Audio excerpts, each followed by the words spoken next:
How are you? How is everyone? Jonah will be here in just a minute. He is going to go find some coffee, which is what I have right here. There will be alcohol today, I am telling you.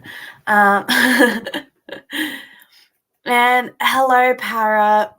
How are you? Hello, Olivia. How are you? What are you working on today? I don't know what I'm doing. Are you okay? Para, are you okay? Are you drunk? I am right here. I am right here. Man. Yeah, coffee is great.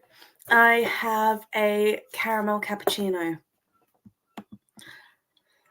Eating tuna for brekkie and got some coffee myself. No, those messages loaded late, yeah. There's a 10-second delay between me and YouTube, so you got to wait, my guy. You got to wait. But I don't know what I'm doing. I did start sorting out all my books again yesterday, so probably gonna do that. Because I'm literally everywhere again.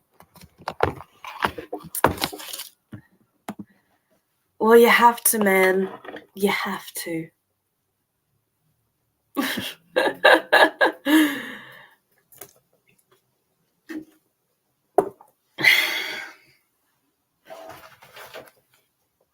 I'm sorry, man.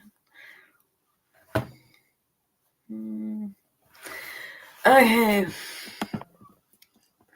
Olivia says, I'm listening to Court of Wings and Ruin. I have 5 hours circa to finish it. Nice. Are you playing Libby Chicken? Oh, there you are. Hi. Hello. Hi. It did not ding. Rude. It usually dings. It did not ding. Very rude. I don't get a ding. That's honestly homophobic. Right. Yes. Hello to Jonah. Hi. How are you? What are you doing I today? am good. I am going to maybe film a video. I don't know. I'm going to have to update my reading journal. I'm going to read. I do all the things. And I heard that you plan on consuming alcohol. My man, you have an essay to write. Look, You have an essay to write. I have an essay to write, but consider this, I don't. I only accept you don't if you give me a reason. I don't want to do it right now. That's not a reason.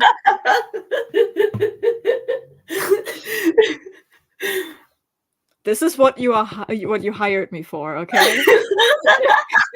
No.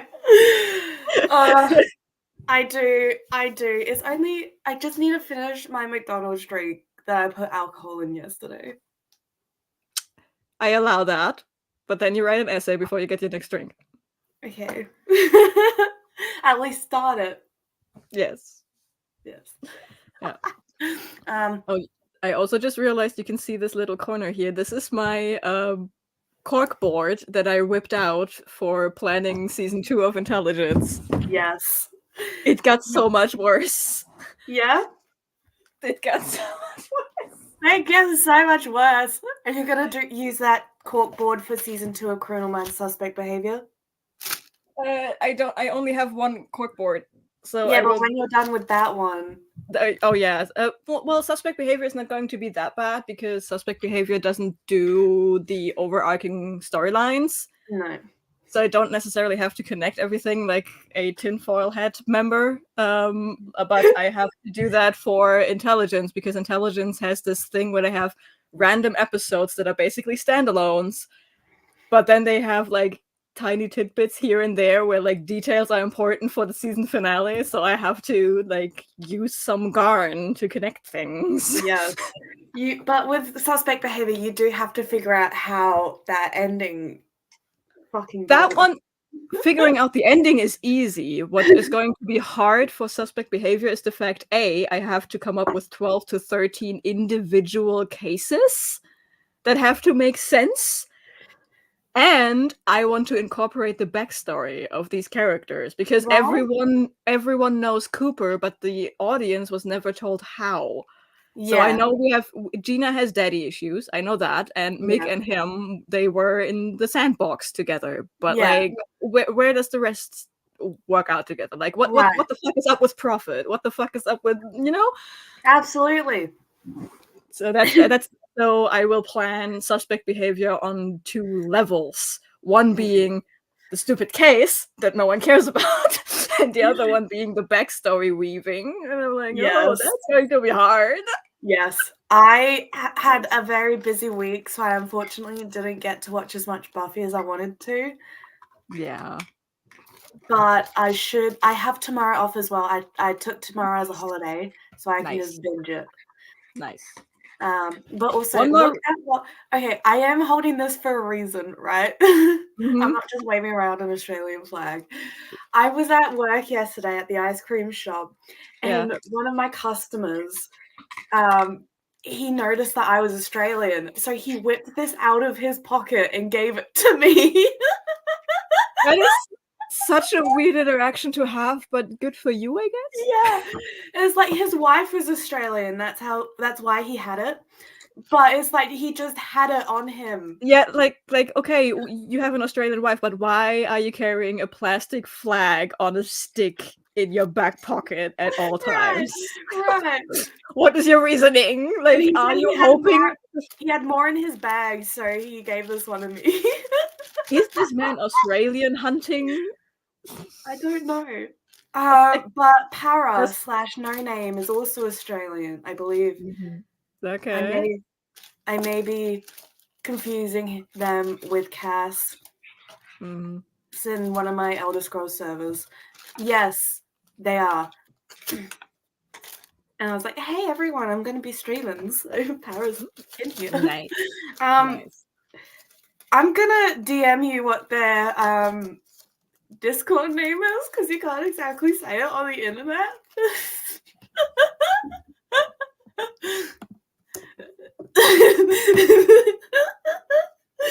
Ugh, chores. I have declared, I came back home on Wednesday, and I declared I am still on vacation until Monday. Yeah.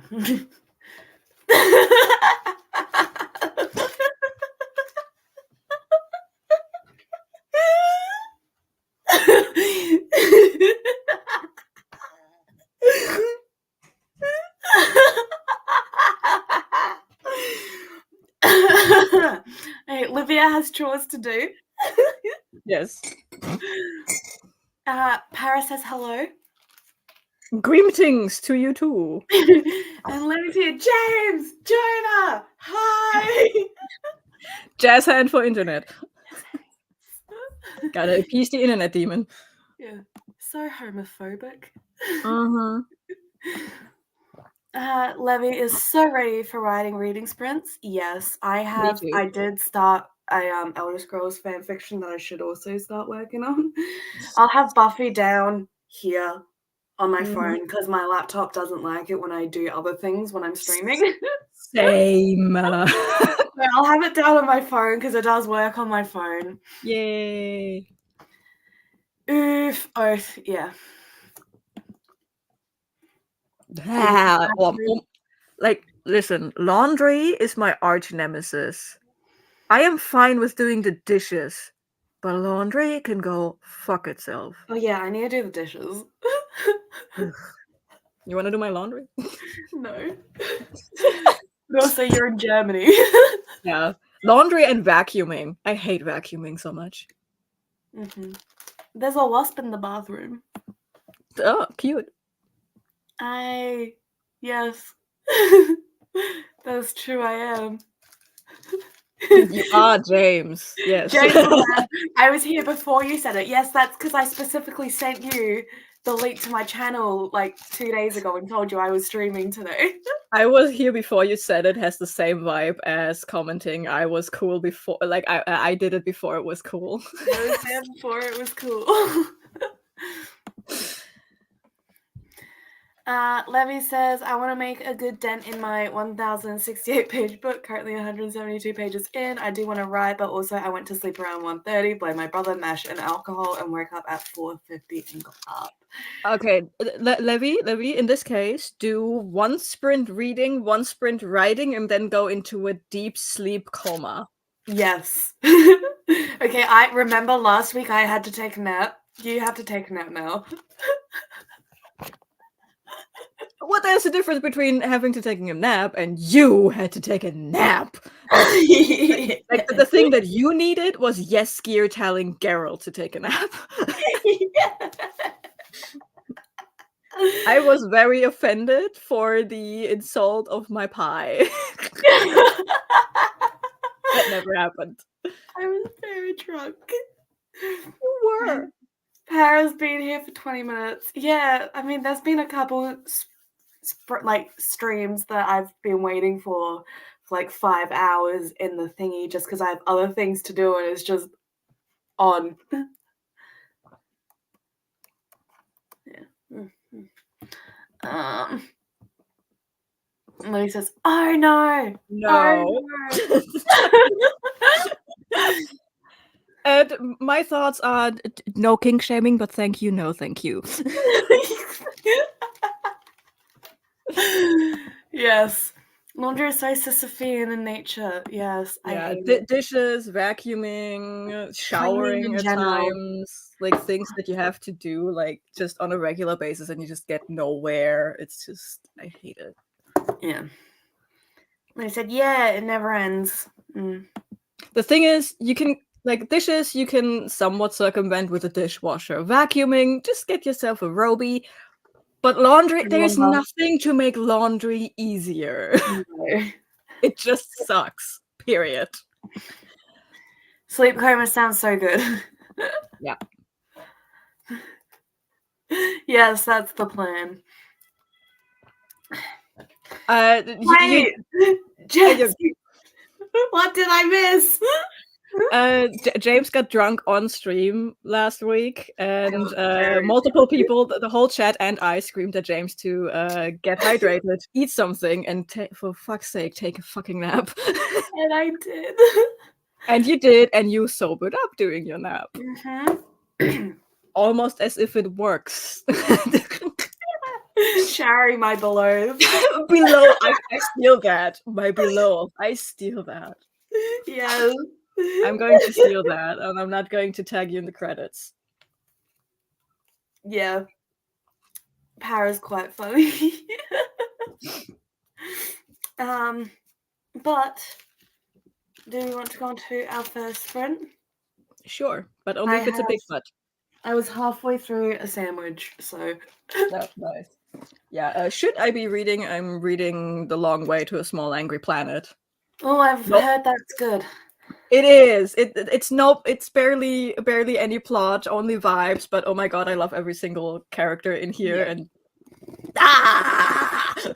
yeah, I need to read more sci-fi because I love watching sci-fi. Yeah. But I need to read more sci-fi. That's exactly the thought I had 2 months ago when a random sci-fi story idea popped into my head and I outlined it within 7 days and then just wrote 50k in like 3 weeks. Wow. I was like, I need sci-fi recommendations. Everyone and their mom threw some titles at me and I bought some books and yes, this is one of them. This has the vibes I want to go for with like found family and you just follow a crew through space and it's so good. No plot, only vibes and great characters, but yes. Cool. That's going on my list then. I also learned this is a standalone, but there are like 3 other novels in the same universe with connected characters, and I thought it's a trilogy.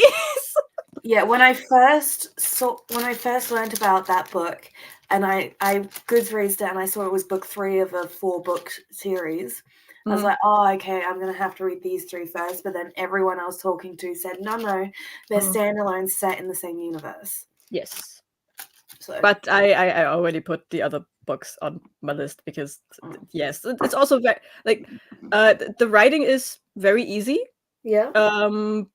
which is incredible because we deal with a couple of very high intelligent concepts. Yeah. Like the world building is amazing, and the way it is explained is just so easy to understand. I love it. That's good. It's chef's kiss. Yeah. Yes. Yeah. Yes. Yeah. I shall be technically, quote unquote, working on my fan fiction because I will be watching Buffy. You will write an essay, my man. No. I will start an essay and I will be watching Buffy in the corner. Okay, listen, I have bullied people into getting their master's degree. Okay? If you say you need to write an essay, I will bully you into writing that essay. I don't know if this year's essay topics have been announced yet, so I will check. But I shall be using, if not, I shall be using one of last year's ones as essay practice. Good. Okay. Good. Okay, Moth is also bullying me about this. Good. Yes, Para, you're funny. It's very Australian humor. Listen. As someone who appreciates cultural differences in humor, I'm here for it. Also, Australians are fucking funny. Y'all are fucking funny. You're very hilarious. You are hilarious in an offensive way, and I love that. It's great. We just don't give a shit. Yes, I love that. Yeah. That is a question, thousands years old question of a fanfic writer. Yes, work on the blog. Also, share the blog. This for is maximum embarrassment. This is why I started Blue Jeans and Blue Cheese Tumblr blog. So that I could write like my thoughts and shit, put it all in the one spot. And yet you retweet American politics. Yes, I do, because sorry, reblog, not retweeting. I'm not a Tumblr citizen. I reblog American politics because it affects the rest of us. Listen, I do the same thing, but on TikTok. Same shit, different platform. Yeah. On one hand, I want to write, but on the other, Cult of the Lamb. Do you have the new update yet? Yes, because Para made me a cultist on there, and then I very drunkenly helped Para get the goat. Nice. Listen. I was in it. I can't play it. I don't have a platform that lets me play the fucking game, which is incredibly rude. Again, homophobic. But the design of Aim and Baal, I'm like, shit. Yeah, and the design of the lamb, I'm like, shit. And now they put out the goat, and I'm like, listen. Yeah. Livy says mood. Yes. My existence is offensive. I'm a creation servant. oh my god. You are fucking off your own people by just existing, and you do that. Yeah. You offend two nations by just breathing. Yeah. Oh my god. Love that. I love to hate that for you. Yes. Ooh. Do you want me to add you in my cult? I guess. Yes. Wow, you spelled Jonah correctly the first Yes. time. A lot of people are like, okay, this is your name, and I'm like, no, it's a nickname. Just drop the H. Thank you. Yeah. It's Jonathan, but everyone calls him Jonah. I also love the fact, remember when you said, like, we met up and you're like, I'm a Jono, and you never called me that again. Yeah, that's because Jono, I know so many Jonos, man.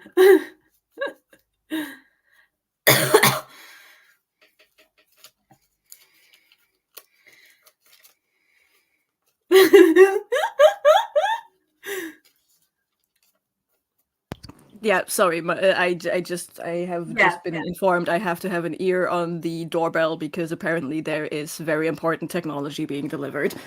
Yeah, but I know so many Jonos, and you need to have a certain vibe to be a Jono. You don't have I am unique. Okay, very Yeah, demure, very. you don't Yes. have the vibe of a Jono. Jonos are very. Thank you.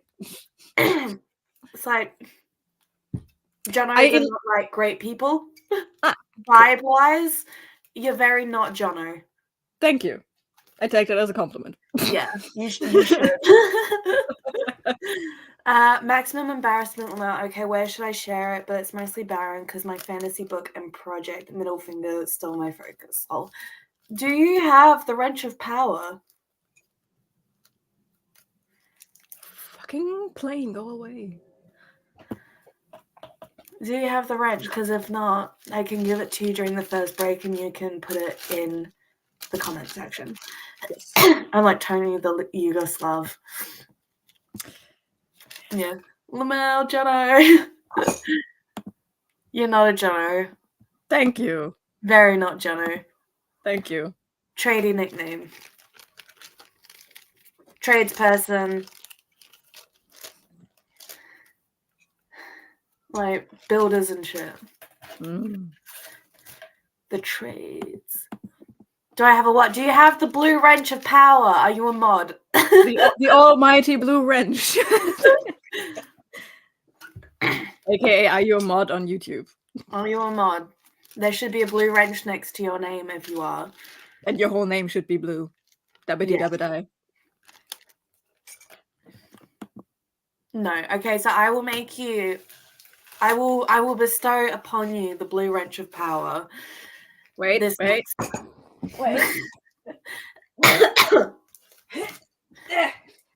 I christen thee a mod of this channel. Nice.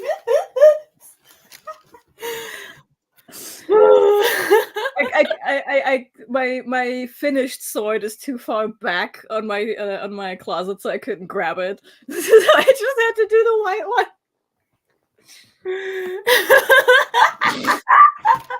You're welcome. I live to entertain. Anyway, do we want to go into our first sprint so we can do that? Yes. Yep. Let us present. Okay.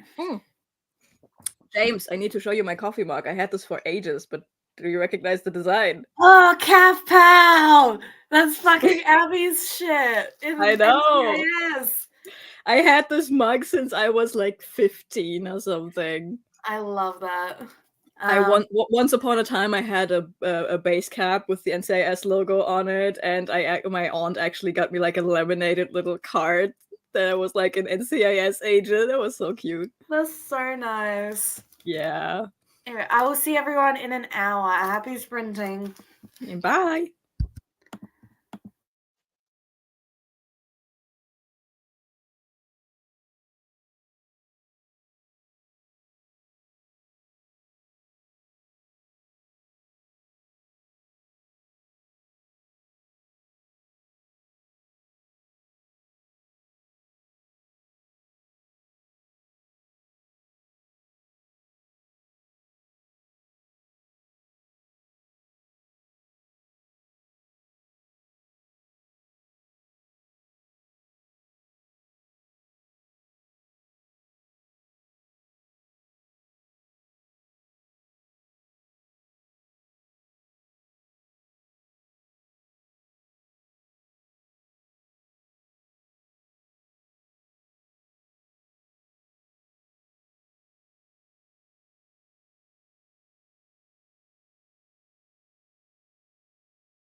Welcome back.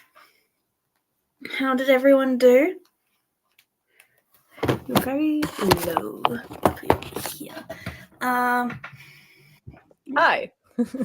How did everyone do? I watched Buffy, and I am continuing to write down the episodes in my list. Nice. So I brainstormed. yes. You Thanks. gotta tell me some of the ideas you have. Huh? You gotta tell me some of the ideas you have. Okay, so I mean, episode 1 is easy because that we had a lot of things happen in the last episode of Yes, sir. season 1, so I'm just wrapping things up. Yeah. And then I follow the same formula they used for season 1, meaning episode 2 has to be an emotional damage episode. Emotional damage. In season 1, this emotional damage was dealt to our male main character. So now in season 2, I'm going to do the same thing with a female main character. Yes. Because of course I have to. See, episode 3 introduced our main opponent, or one of our main opponents in season 1. So we are, and she's still alive. So we are circling back to her. Yeah. But we also had a revelation in the season finale. So I'm going to compile those two together for the next plot, the next evil plot. And wait, I don't know if you can see, but episode 3, where she shows up and we have the information we get from the season finale, is connected to episode 6, 9, and then the season finale, because I need to plant seeds. And those seeds all come from episode 1 of season 2, because there we compound everything that happened in the season finale of season 1. Yeah. Everything's connected. Everything's connected. I love that. Then we have 2 random episodes, one of which is going to be the one where you said you want something on spyware for pervs. Yes. That is going to be episode 5. Sweet. Then in episode 6, again, episode 6 focuses on a revelation we had in the season finale. So this is the adversary from season 1. This is the adversary that exposed themselves in the season finale. Then we have episode 7, which is another random episode where I want to focus on 2 side characters that didn't get a lot of screen time in the first season. It took me 2 rewatches of the show to figure out the name of one of these characters. No! That is how much screen time this guy gets. No! Sorry, I have to go get the post. This is legit, like, this massive thing, and I love it. But let's see what everyone did. But I gave Levy the wrench of power, where I forgot to... I gave Levy the wrench of power, and go follow their blog. Paula is here. Hello. Woke up with a migraine. Oh no, I'm sorry about that. I wanted to drop in and boop the like button. Oh, Jonah. BRB, that's all right. And Olivia said, I'm at chapter 56 and made laundry or did your laundry? Possibly both. Yes, hi, I'm back. I ran as fast as I could. Yeah, I can tell. Levy said, I fixed and did some housekeeping on my blog and then went on hunt for laptop wallpaper. Sadly, nothing so far. Now I am looking if I could watch Wolverine and Deadpool. It's Deadpool and Wolverine, but it's so great. I saw one moment of soft Wolverine with Deadpool, and I am sold. I watched that opening day. It is so good. Listen. I need the chorus version of Like a Prayer on Spotify right now. I only discovered that there is a Gambit part in it, like, last week. and you should have led with that because Gambit is my Gambit's love. in it! I Gambit's know. in it! Now I know, and he has the best fucking Cajun accent ever. Yes! Channing Tatum grew up in the bayous. I He knows know. what he's I have doing. seen all the fucking interviews, and now I really want to watch it just for the Gambit scenes. It's Like, so good. there's even someone on TikTok, I saw it, where it says like major spoilers, by the way, that Gambit's still alive because on the screen in the background you can see his coat flopping around. Yes, and Yeah, Channing Tatum has said he would eat a kitten to get a Gambit movie. I know. Like that part I knew because that is like it was like ages ago when it was said we may be getting a Gambit movie with Channing Tatum, and I'm like, okay, and then it never happened, and I was like, okay, whatever. And then he showed, then it's last week I discovered he was cast as Gambit in Deadpool and Wolverine. I'm like, oh my god, just ask fucking Ryan Reynolds, and Ryan Reynolds will bully Disney for you into making a Gambit movie. When he fucking came out, I legit screamed. I fucking love Gambit. Same! Remy LeBeau! Listen, I was so heartbroken about the weird Deadpool attempt they did in Wolverine Origins.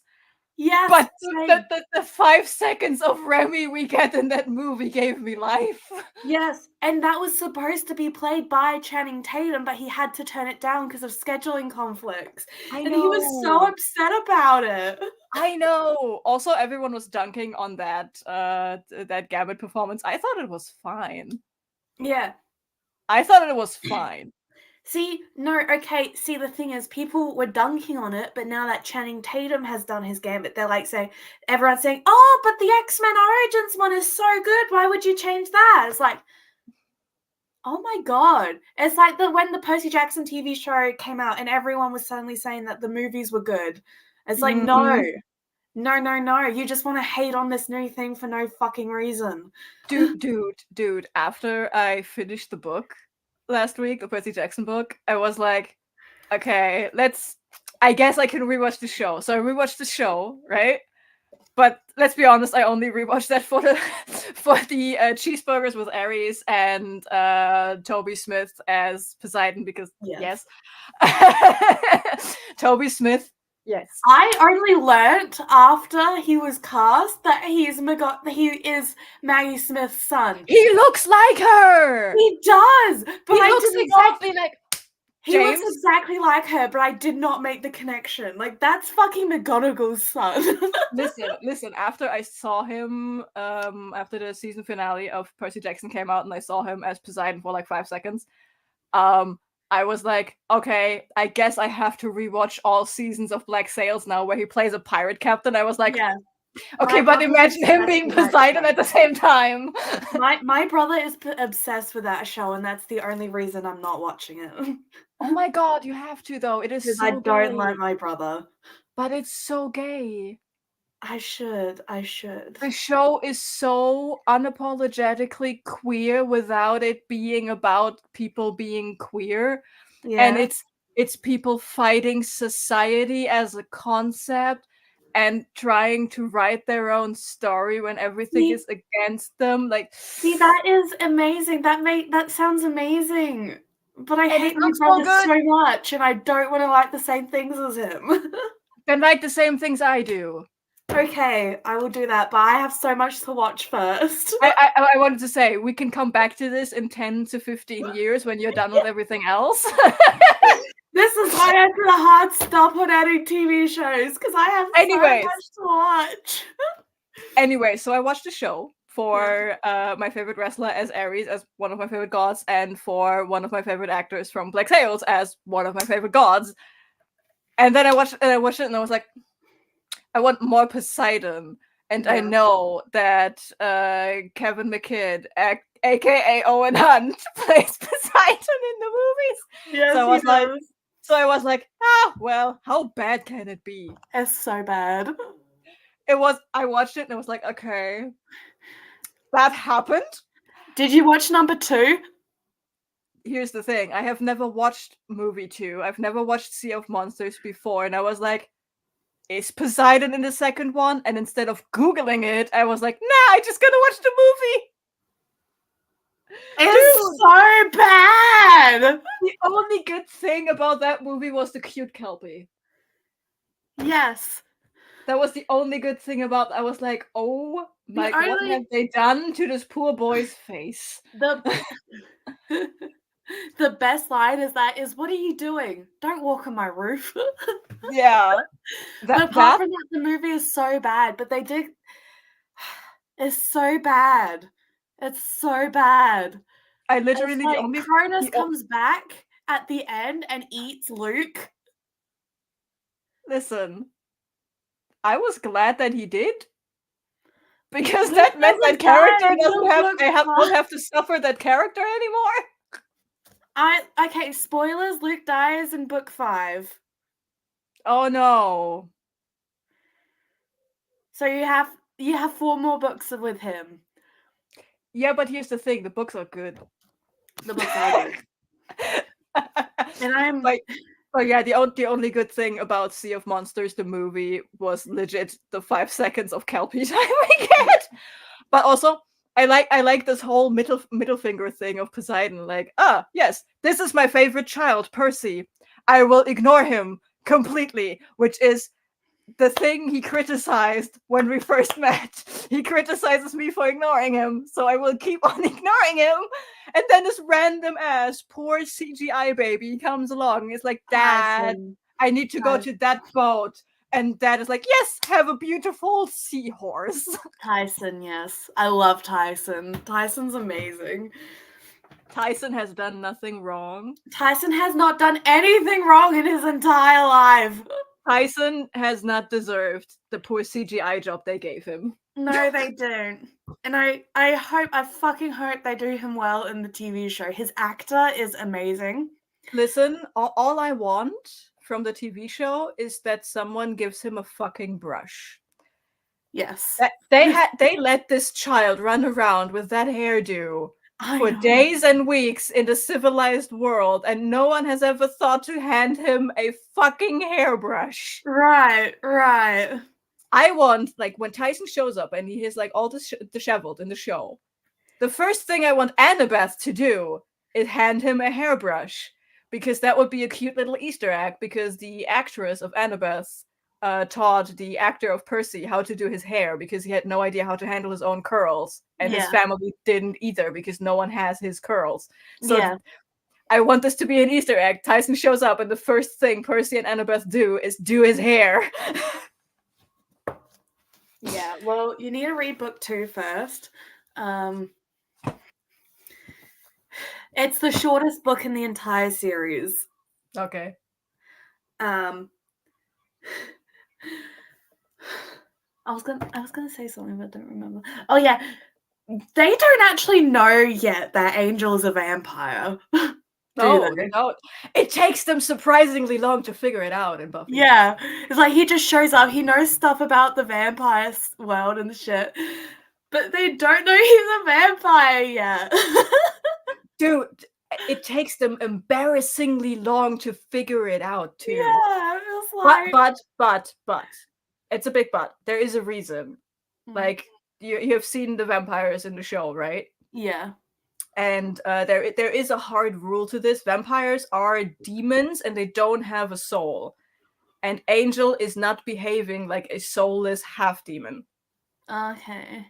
So that is why in universe they are confused about it.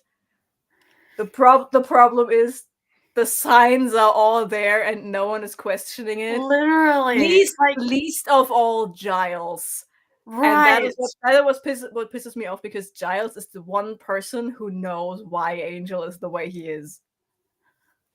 Oh? Uh-huh. Giles knows. Giles knows the whole story of Angel.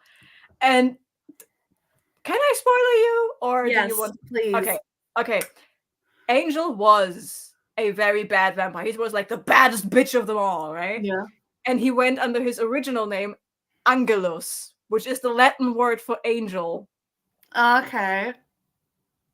And everyone knows the story of the fallen angel vampire. He's not a fallen angel, but he was like, they went with the whole storyline of like, he is this angel-faced guy who can charm everyone, and then he just goes on a fucking murder rampage and stuff.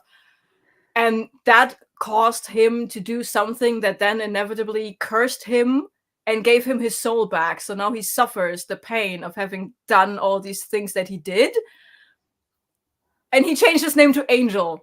And everyone knows the story of the vampire, the singular vampire that is cursed with a soul. There is only one.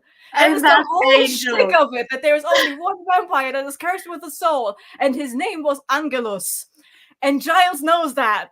And he doesn't make the connection with the guy named Angel who comes around at night and knows all this shit about vampires. He doesn't make the connection about the evil boy his ward is dating with the name Angel. To be fair though, Giles does have a lot going on. True. He has to wrangle Buffy, and that's not an easy job. True, but like the one thing, like this incredibly famous and very important backstory thing for vampires that he knows, and he doesn't make the connection between a guy named Angelus and a guy named Angel. He doesn't make, like, how many white people run around with the name Angel? Right, like what? Like Angel, I get that you have people in California with like a Latin American background with the name Angel. I get that. Yeah. But a white dude named Angel, right? How many are there? Like even in episode, like an episode ago, Xander was like, and what kind of feminine name is Angel anyway? So I was like, Xander is a sexist, a homophobe. Xander is, but he is. I do kind of like him, but that does get on my nerves. Yeah, he's the comic relief guy in the first couple of seasons. Then he loses the plot a bit, and then they do a wonderful, beautiful thing of pairing him up with a female revenge demon. Her expertise is being summoned by scorned women who specifically want to take revenge on men, and he ends up with her. I love that pairing. I love Anya so much. I love that. So he gets better? A bit. It is. I understand it is the 90s. Yes. Yeah. Let's say for his standards, he does some growing up in the later seasons. Yeah. While I've been watching, I have been trying to like fit Kevin in there as well. Mm-hmm. And I'm imagining him just hitting his brother all the time for what he says. Please. Like, no. Please. And then just going, no, that Kevin is the nerd with the glasses. Yeah. Kevin drank his respect women juice. These two got separated because Kevin moved out with his mom. And Xander was stuck with his dad. And it shows. Yes. It shows.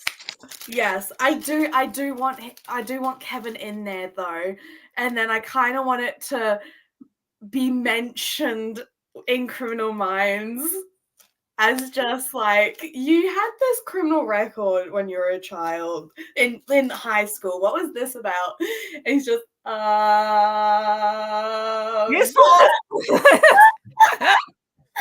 it's like breaking and entering. You dug up graves? It's like, no. Mm-hmm. Would you believe me if I said it was for the greater good of the world? Yes. I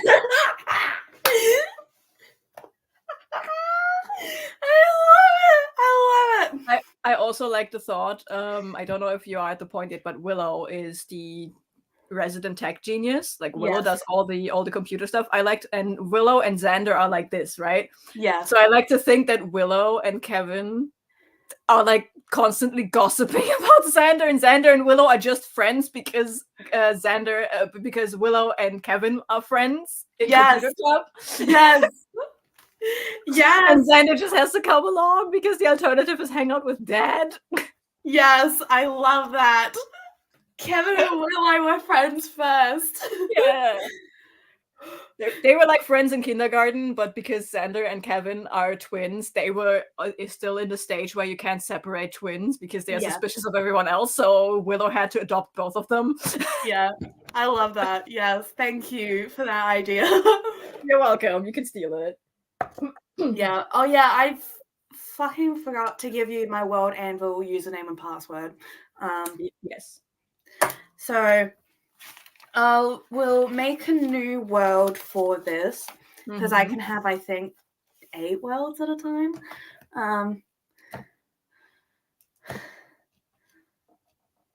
Why am I writing it down? I'm gonna give it to you. Just put it in the Discord right this second. Yeah, I'm doing it now so I don't forget.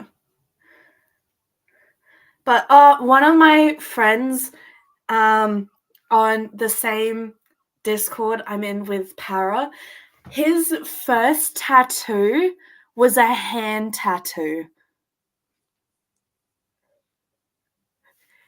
And I asked, how the fuck did the tattoo artist say yes to that? And he said, it was a new tattoo artist. I was like, that tells you everything you need to know. Where's the red flag guy? Oh.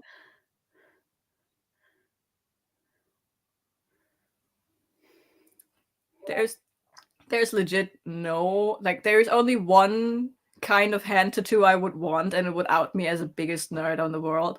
Do you know this on you? It does look great, but sorry, it looks it looks like that. But I then said, that's really strange that a tattoo artist would do a hand tattoo as a first one. Yeah. And he said, she's a new tattoo artist, but it didn't hurt or anything like people were saying. It felt like a sunburn. Gonna get a matching moon on my left hand later. And I said, it's not that it hurts, it's that they're called job stoppers for a reason. Yeah, like tattoo artists don't tattoo hands, faces, or like the front of the neck unless everything else is tattooed. Yeah, under like everything that goes be like that you cannot cover up with clothes. Yeah, is not no tattoo artist who knows what they are doing will tattoo you in a way that you can't cover up with clothes for your first tattoo. Unless you're like really famous. Yeah, or if you can prove that you are well established in your job. Yeah. Or that your job really, like, if they know you are another tattoo artist, for example, they are like, yeah, whatever. That's like, duh. Yeah. If it doesn't matter that you have a tattoo, but if as a first tattoo, you usually don't get that. And like, even if if you're like looking for jobs, or if you have like a very unstable relationship with your jobs, you don't get that. No, absolutely not. And I'm trying to explain this to him. And I said, but I'm glad you like it, and I hope you have a job where they don't care. Yeah. And he said, there's a lot of jobs here that don't care about tattoos, so I think I'll be good, but I never knew that. Oh my God. He didn't know they were called job stoppers. It's like, yes, a lot of places don't care, but even those places care about face tattoos and hand tattoos. Like there is a difference between we don't care about tattoos and we don't care about tattoos. Yeah. Like, in an office job, if you have a tattoo on your shoulder that peeks out a bit, okay, cool, whatever. But like having your like a spider web on your face, no. Have you ever seen a cubicle worker with face tattoos or hand tattoos that are like beyond a finger tattoo, where you have like a little, I don't know, a chemical symbol or something on your finger? That is okay when it basically looks like jewelry, but like a full hand tattoo? Yeah, it's like, you would probably, with tattoos like that, you'll probably only get like warehouse or labor jobs. Yeah, that, like, or freelance or artist stuff. Yeah. where they legit don't care. Yeah, but like I'm glad you like it and it looks good, but like I am so sorry your tattoo artist didn't tell you this. Yeah. But that is the two sides to the story thing. Yes, the tattoo artist fucked up for not telling them, but also your friend didn't do adequate their research, research, no. apparently. No. Like, but tattoos, there are two sides to the coin. Like, you have to do your research, and your tattoo artist should inform you about everything. Yeah, and her being a new artist, understand, like, tells me why she even did this in the first place. Yeah.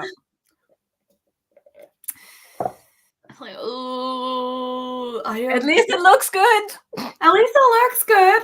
Like But imagine not being like half your job prospects. Yeah, imagine not knowing these are called job stoppers. Imagine not being informed by a tattoo artist and then getting a shitty tattoo. Yeah.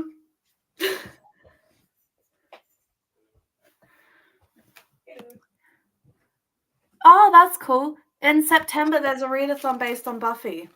Yeah, I don't have capacities for more readathons in September. I have the Adventure-a-thon and Aurelium coming up, and Aurelium requires me to read 13 books.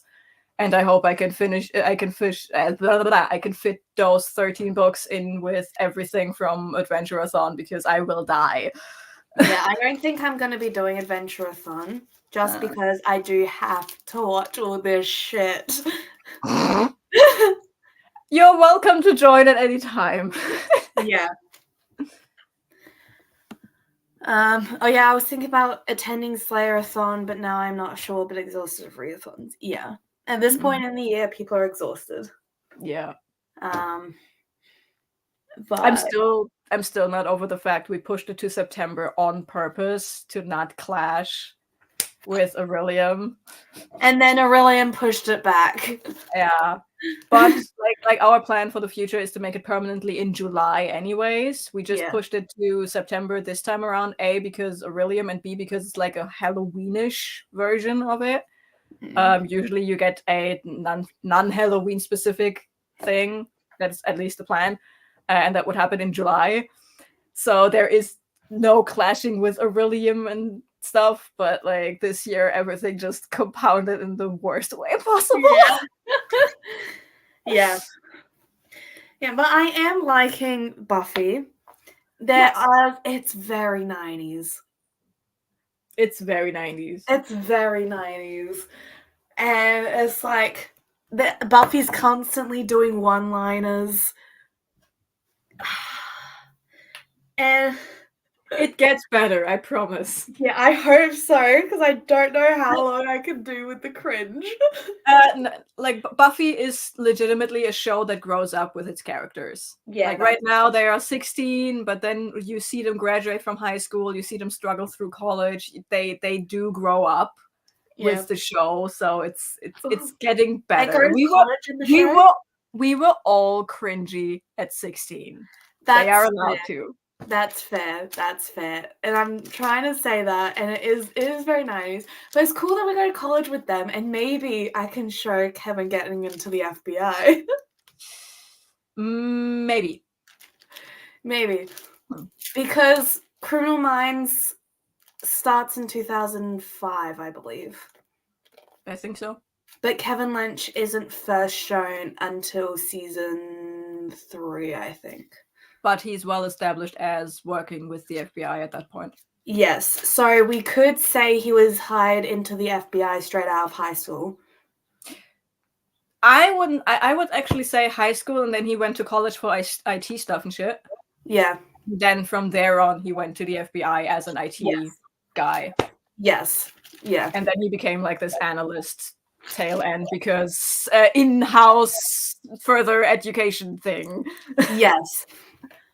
Maybe, because I know like government institutes sometimes pay for like the rest of college if you're hired in college. So maybe we could do something like that. That sounds legit. Like doing 2 years of college, then he joins the FBI part-time while he finishes. Yeah.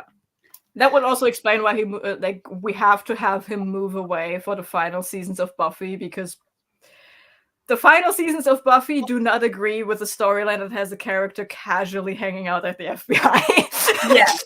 Yeah, so he has to go to Quantico for this, and that's when Yeah. everything starts going like that. Yes. So I would actually say like he goes away for college and then gets hired in Yes. college for the Yeah, FBI. but it's like, obviously they mention it because Willow is his childhood best friend and Xander's his twin brother. Yeah. But like that man has to move out of California. That man has to switch from one coast to the other for this to make sense, because otherwise Kevin cannot stand sitting in a room just staring at screens. It would explain why he's capable of stomaching all these serial killers. Yes. But at some point he's just like, sitting here with the FBI catching serial killers is just not worth it when you know what is actually lurking out there. Yeah. Yeah, so by the end of high school, Kevin's just sick and tired of the vampires, so he just leaves. Goes to college, gets hired by the FBI, and he just fucking hears snippets of it from his brother and his best friend.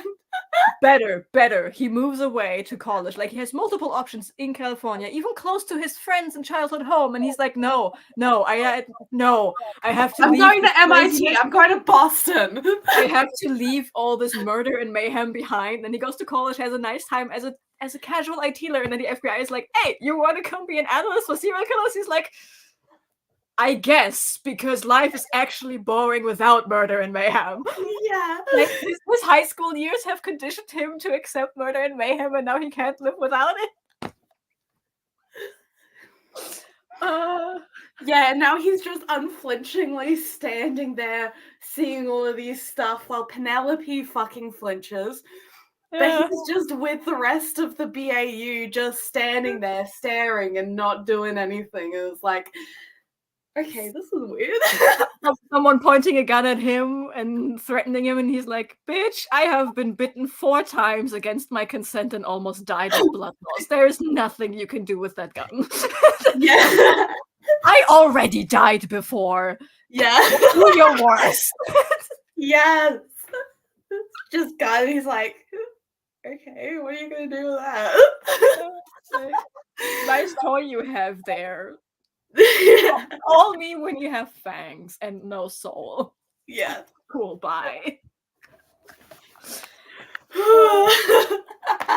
Oh my god, now I like to imagine him and Penelope sitting on the couch watching horror movies, and Penelope is like all excited about watching the horror movie, and he is just like just sitting there being bored and pointing out the wrong things, like going, did you know that Scream is accurate because he actually broke his toe? And like, do you know that's not how blood flows because, you know, they bit the wrong part of your neck? Yeah, it's like, that's not how vampires work. How do you know how vampires work? I know a guy. Hello, yeah. That guy is his brother. Yes.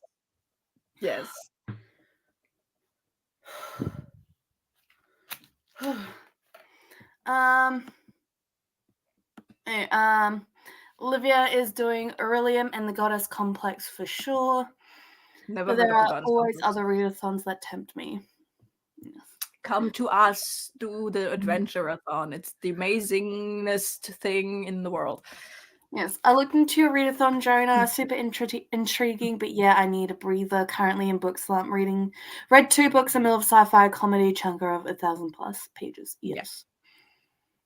It is here. It is going to stay. We have a lot of ideas for future rounds, so you can join at any time. We are having 2 rounds each year, one earlier, and then again the second one is in July.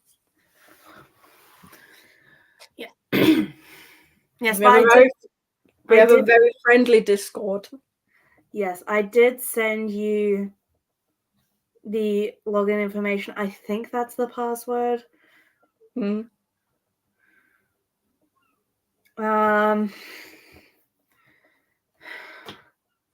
Also, I saw that you mentioned me on your Instagram. Yeah. Someone has to advertise your streams. I mean, I'm in the YouTube stream list. I should be. I haven't checked in a while. What are Draw you me doing? like one of your French girls. No, I can't draw. Me neither. Okay, do we want to go into our next sprint? Depends. Do you want to write your essay? No. I want to watch Buffy. But you have to write an essay. I do have to write an essay. Yeah. So maybe you should write an essay. Okay, I love how you get flustered immediately.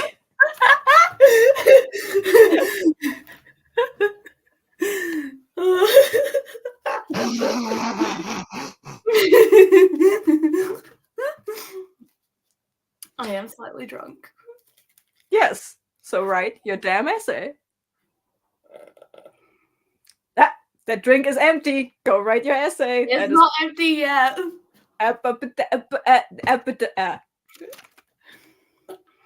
Write your damn essay. I will. Write your essay. Hey, I will see everyone in an hour. Happy Everyone bully James into writing that essay.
Some of the essay written.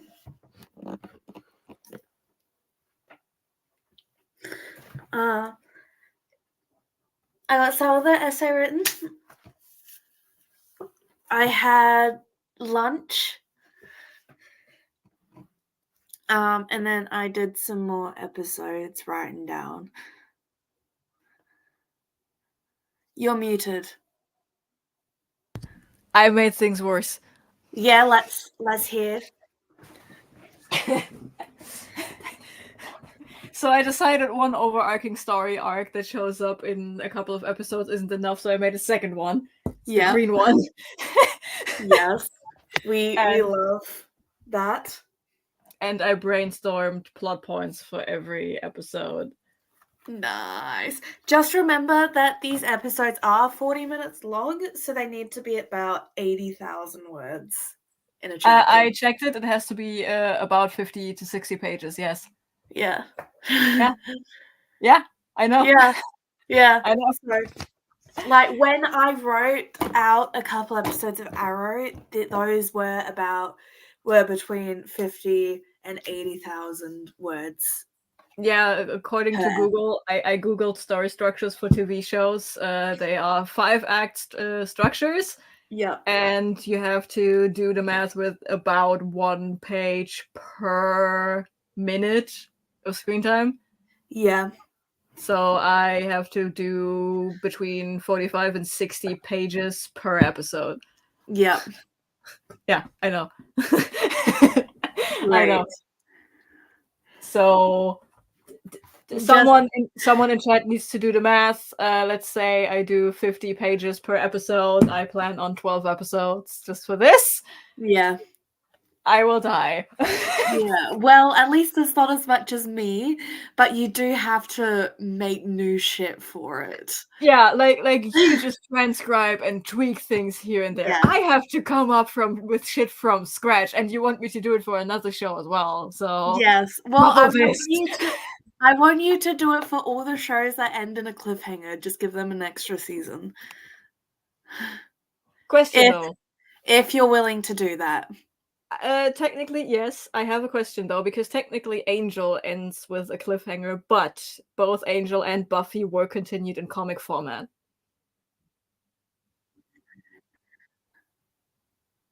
Oh, I don't know. Maybe just give them because a lot of shows, their last season is half the length of a normal season. So you could do that and just wrap up. Yeah, I think I make it dependent on the show, if it's like one final episode that I write or a whole new season or whatnot. Yeah. I don't know. Because like the cliffhanger for this show is not too much of a cliffhanger. It's like an open end you can live with because of the way the setting is. But my brain rot was like, but what if? Yeah, however, what if? with suspect behavior, it's like full on cliffhanger. There is a gun to her head. Yeah, like that has to be. There's not just a gun to her head. There's a gun to 2 different heads. Yeah, there's decisions to be made, and we hear a gunshot after the screen turned black. Yeah, yeah, like yes. There's a lot going on there, so it's like, do we really want to leave them with the cliffhanger like we were? Yeah, no. Let's put it this way. Depending on the term of like what kind of cliffhanger it is, I will make it at least a round ending. Yes. The question is how long it takes me to get there. That's totally fair. Yeah. And you have years and years to do this, man. I know. Yeah. This new storyline, by the way, is built up on a singular throwaway sentence in episode 2 of the show. Ooh, what's the sentence? Like, the premise of the show is we have this Delta Force guy who has a microchip implanted into his brain, which he can only use because he has a rare genetic mutation that allows him to use this chip. they only figured out you need this genetic mutation after 3 other volunteers have failed. 2 died, 1 ended up paralyzed. And I was like, and that is the throwaway sentence. The guy is like, do you know how many people have had this chip before me? 3 other people. 2 died, 1 is paralyzed. And I'm like, that means he's not dead. So what if the government dropped him like a hot potato, and now he has to deal with all his new issues caused by the government all on his own. And now he's really fucking pissed, and he turns into a super hacker and tries to expose how shitty the government is. Yes, I love it. And that is so he shows up in episode 1. Then in episode 4, he exposes a certain part of the shittiness of the government, and our characters are torn between, okay, do we expose this now ourselves, or do we keep it hush hush because it's technically still a government program? And then they figure out who the guy is, and they incarcerate him, but then he's the only guy who can help in the final episode against the other guy who showed up at the season finale of the first season. I love that. Levy said, Jonah, the brain did braining, and now you got so much on the board now. Good job. Yes, thank you. And then asked what show it's based on. It's based on Intelligence. Yes, it's the 2014 CBS show Intelligence. It ran for a singular season. It has Josh Holloway as the protagonist, and I fell into a little rabbit hole after rewatching that show, and now I decided to write season 2 of that whole thing. Yes. And yeah. And you have at least 3 years for me to watch these shows. Yes. To write that and season 2 of Suspect Behavior. Yeah. And maybe a rounded ending for Buffy. No, Buffy ends on a round end. Okay, that's good. Buffy has Buffy's ending is also kind of open-ended, but in a more satisfactory way. Yeah. With like every story thread comes to an end, and then there's potential for more, but it's not like starting new story threads. Angel, on the other hand, ends with him drawing a sword and telling the team, "No matter what happens, I want to fight the dragon." And then he runs off screen. Okay, then do a rounded ending for Angel. Okay. But Levy started Deadpool and Wolverine, which is amazing. The opening scene is the best opening scene I have ever seen. Do you mind being spoiled, Jonah? No, just do it.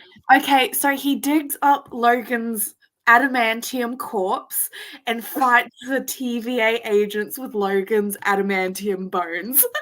While we are interspersed with Deadpool dancing to Bye Bye Bye by NSYNC.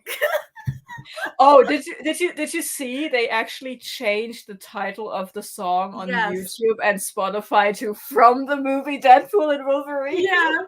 It's so stupid, man. Yeah, but that is the opening scene, and it is amazing. Nice. It's so good, man. Yeah.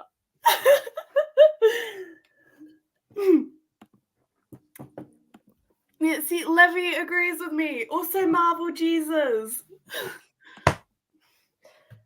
Yeah. So I'm on the pack episode of Buffy. I'm almost done with it.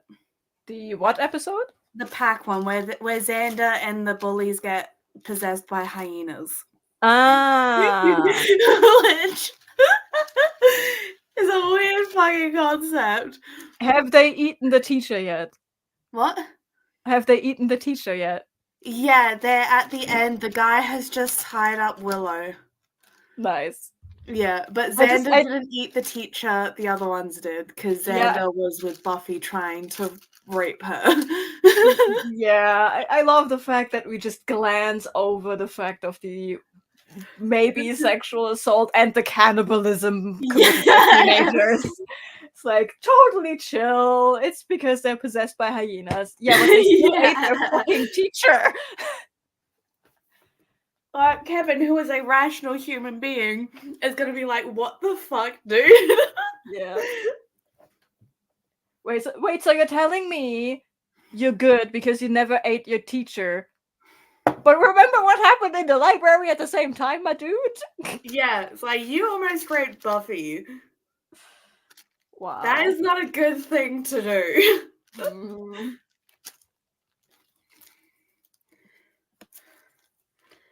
Like, honestly, the shit that the 90s could get away with, man.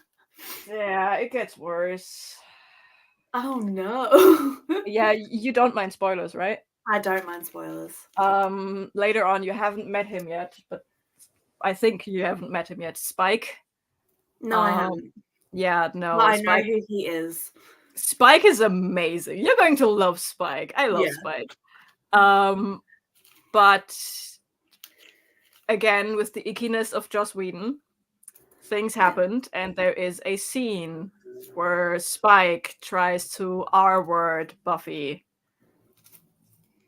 Or basically does it. I don't remember it anymore, but it's shown. Like they have a full scene. They don't do Fade to Black or anything, and Buffy does battle with the aftermath of it for herself. And both actors came out afterwards that they were not comfortable doing that, and everyone in the production team was against it. But Joss Whedon was like, "No, we need this to happen for some reason."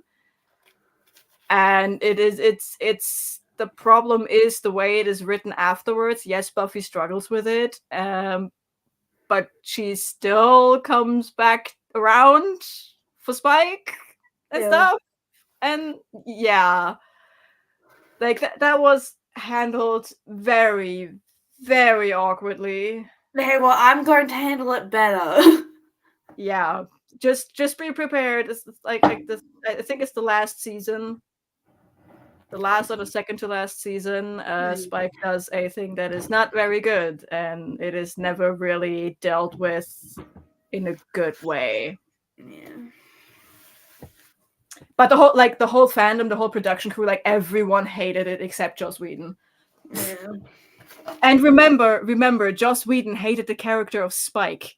Yeah. So much so that he physically assaulted James Masters for James Masters is amazing. Yeah. Like, I still can't fathom the fact that Joss Whedon literally put his hand on James Masters' throat and told him, "Stop being so good at your job, because I don't like this character and I want to kill him, but because you are so good at portraying this character, the fans don't let me do it." It's like, what the fuck, man? Is Buffy at least an adult when Spike meets her? Yes. Okay. It's better than Angel. Yeah, no. There is no thing with minors in that one. This is like season 7. Because I do know a lot of them ship it. I don't know if they actually get together in the show. Who? Angel and Buffy? Spike and Buffy. Kind of? It's very messy. It's a very attractively messy relationship they have. I know the fandom ships it a lot. Yeah. As long as you recognize the problematic parts of their relationship, which are very obvious, they are very telegraphed. Both of them acknowledge how toxic they are for each other. Even like in the music, you gotta love the toxic relationships, though. Spike sings a whole rock song about it in the musical episode. Okay, there's a musical episode. There is a good musical episode. It's the musical episode that birthed all the musical episodes after it. That's how we got the Grey's Anatomy Callie being almost dead musical episode.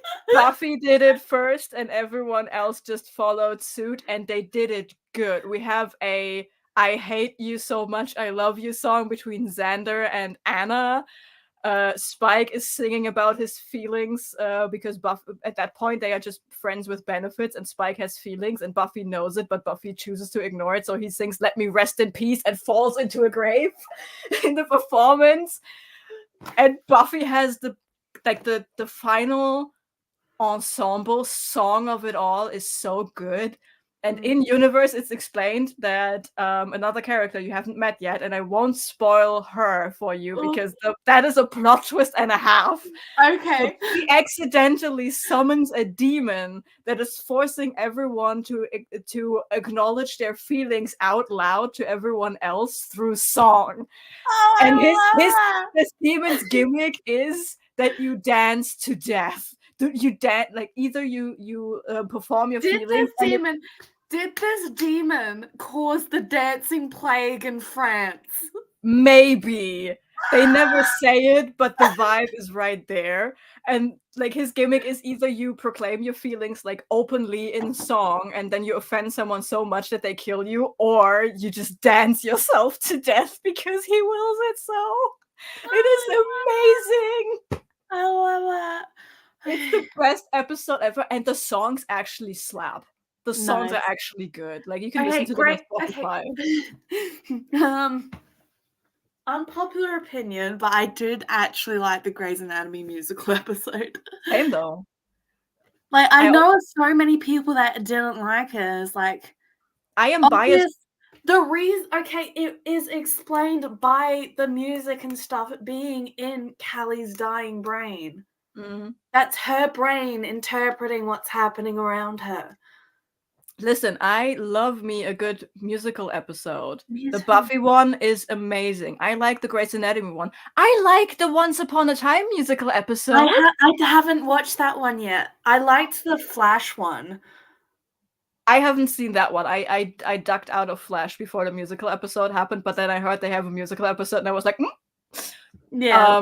The one in Once Upon a Time, you have Colin O'Donoghue, aka Hook. He's singing his own song. And he's singing about skinning a crocodile, and he's he's in song breaking the fourth wall. Like Snow White is asking him, "Okay, but what do you mean?" He's like, "Wait for the second verse, man." Okay, but I love the episode of Once Upon a Time, the Broken Mirror one in the Frozen season, where they just fucking hate each other. Yes. And another musical episode I really like just recently happened. It's the Star Trek one. Yes. David sent me the list of the order to watch it all in. Nice. Yeah, the Strange New Worlds musical episode is hilarious, and they explain it with like the original Star Trek logic of, yeah, we did a thing, and now we ripped space apart, and now we are stuck in a musical in an alternate universe that is explaining their feelings in song, and we can't stop it. And you have the captain on the bridge, like everyone is there, and he gets a call from his girlfriend, and they have like they are right now fighting over a vacation. And she's calling him because, hey, dude, something is weird. But because this alternate universe forces them to express their feelings in song, and they meet each other in the middle of a fight, they start singing about their vacation plans. And the security officer is like canceling the call mid-song. So, sir, that's what I wanted to tell you. Maybe we shouldn't accept any important calls because there might be a security issue now that we are all singing about it. So you just cut them off mid-song. That's amazing. It's a good song too. Like they are. It's a beautiful duet where they battle each other, and the security officer is like, "Stop that before you declare your undying love." Yes. Also, the solution for the problem is we make a space zipper and zip the universe shut again. That is the solution for the musical episode. I love it so much. So yes, if a show has a musical episode, I will probably like it if the songs are even half decent. Yeah. Like Kevin McKidd, I fucking hate Owen, but he grew up as like a stage performer. He can sing. Colin O'Donoghue is also a trained musician, which is why he's just closed off a show in Ireland. The problem with Colin O'Donoghue singing as Hook, Colin O'Donoghue has such a soft singing voice. He does. It contrasts so much with the character and the performance for this song that Hook sings. I feel like that is going to like hit hard in the episode because it's this like hard pirate. He is Captain Hook. And when he's actually like singing what he actually feels, he's soft. No, because No? it's a different version of Hook. It's the version of Hook that still wants to kill the crocodile Oh. in that episode. So he is the bastard Hook. And then he Oh. has this soft voice and he's singing yo ho diddly, and I'm like, what? See, if it was like the new Hook, that would fit, but old Yeah, Hook, but no. no, it's old Hook, and sadly his Yes, very it is. soft singing. What they are not leaning enough into the shanty bit of it all. The song Oh is no, he's a pirate. He's gotta have a shanty. yeah, the song is very shanty, but because Colin O'Donoghue has this soft singing voice, they didn't lean into the shanty aspect hard enough for the song to really slap. It's a good song, but it doesn't slap as hard as it could, and you can hear the missed potential of his song. They didn't let him go. They were like, no, Colin, tone it down. You are the only singer we have on set. You can't sound professionally trained. Yeah. They but gave, yeah, by the way, they gave a similar note to Kevin McKidd, and like and Kelly, and I think 3 people were actually singing in the Yeah. Grey's Anatomy show, and they all got the It was note, keep it Lexi. down, keep it down. We need to drag along the people who can't sing. Yeah, because Alex only got one singing line, but he fucking floored it. Yeah, Lexi, I believe, is also classically singing. trained. Yeah, And then as everyone else, Meredith, I don't believe can sing. no, she can't. So they gave her as little lines as they could, with her being like the main character. The brilliant thing about the Star Trek musical episode, they have people who can. They have like one person who can sing. They have 2 people who can sing, and they let them go. Like Yeah. they performed. Then Yeah, they like have a if couple. you're doing a musical episode with people that can sing, let them fucking sing. Wait for it. Then they had a couple of people who were willing to try and who had good singing voices and who were like, okay, if you give them instruction, they know what they have to do to sing. Yeah. But they decided to vocode them a bit. But then there's this one guy, he's the doctor on that ship. That man cannot sing. Period. Period. He has one line and he fucks it up big time in the big ensemble number in the beginning. You can hear that he wants to talk his line because he knows he can't sing. And that is the character that doesn't get the vocoder. They don't adjust his voice. The one who cannot sing, the one who doesn't want to sing, they don't adjust his voice. But for example, Anson Mount, I'm pretty sure Anson Mount has a wonderful, like Captain Pike, has a wonderful singing voice if you just let him. If Yeah. you just let him, but they don't let him. No. Yeah. And the one in Buffy, Anthony Stewart Head, knocking it out of the park. James Masters, knocking it out of the park. Like, everyone in that episode at least tried, and the people who could sing sang their fucking heart out. Yeah, I'm very glad Sarah Michelle Gellar got her happily ever after with Yes. Freddie from Scooby-Doo. Because Yes. I didn't realize this until I started watching Buffy, but Buffy and Daphne are both played by Sarah Michelle Gellar. And they met on set, on the Scooby-Doo set. They got married. And they're still married 20 years later. Yeah. And some relationships are just meant to last. They are. And I'm so happy for her. Especially the shit you said that she's put up with on that set. Do you have Spotify? I do. Oh, nice. Then I can do a thing. Mm. I can do a thing.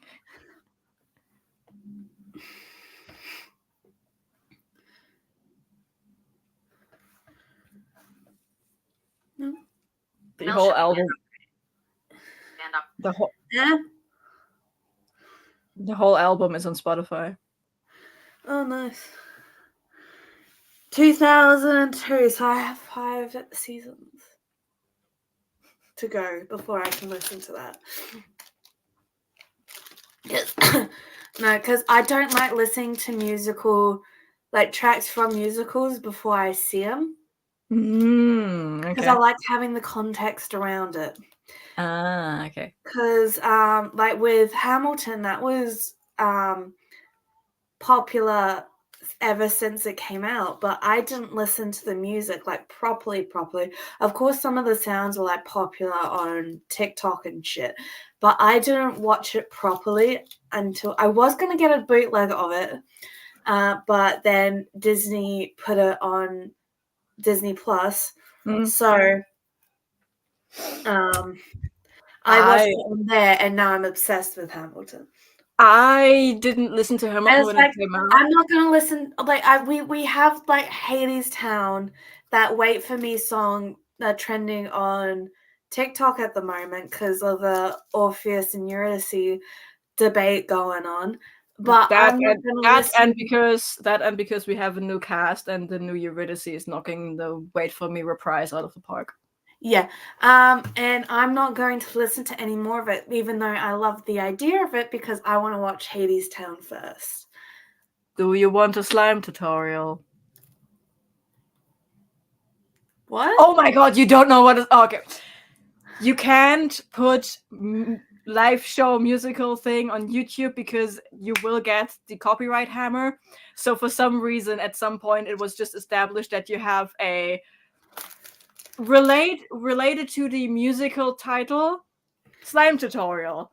Yeah, I was going to ask Reddit for a bootleg because that's how I got the John Ruhr bootleg of Hamilton. Just ask.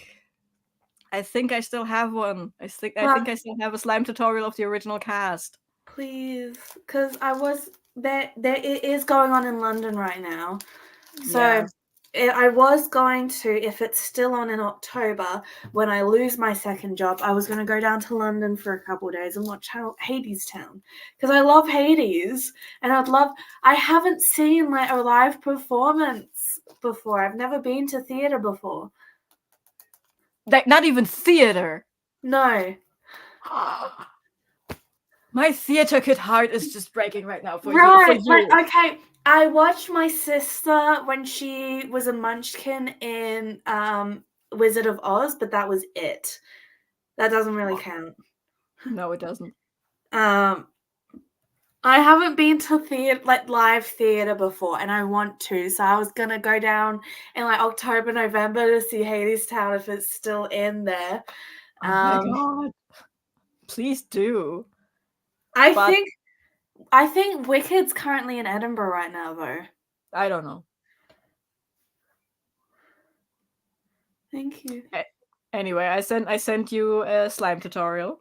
There you go. Hadestown. Yeah, just know for the future, if you want to find bootlegs on YouTube, just look for a title of the musical slime tutorial. Yeah, well, when I got the Hamilton with John Ruhr as Hamilton, because I did have a John Ruhr phase. Because I was obsessed with him as one of the background people. I forgot what they're called. In Hamilton, and I was like, okay, he's hot. His voice is great. And I saw that he was Hamilton.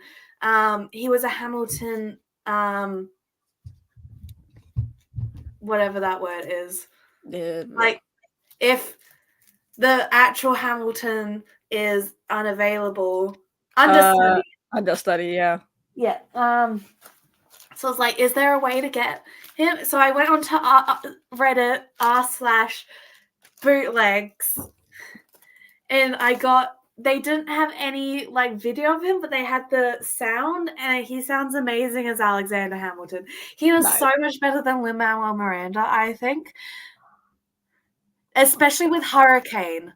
Possibly unpopular opinion. I don't like Lin-Manuel Miranda's voice. Period. I don't like his rapping, but I think he did great on the Moana soundtrack.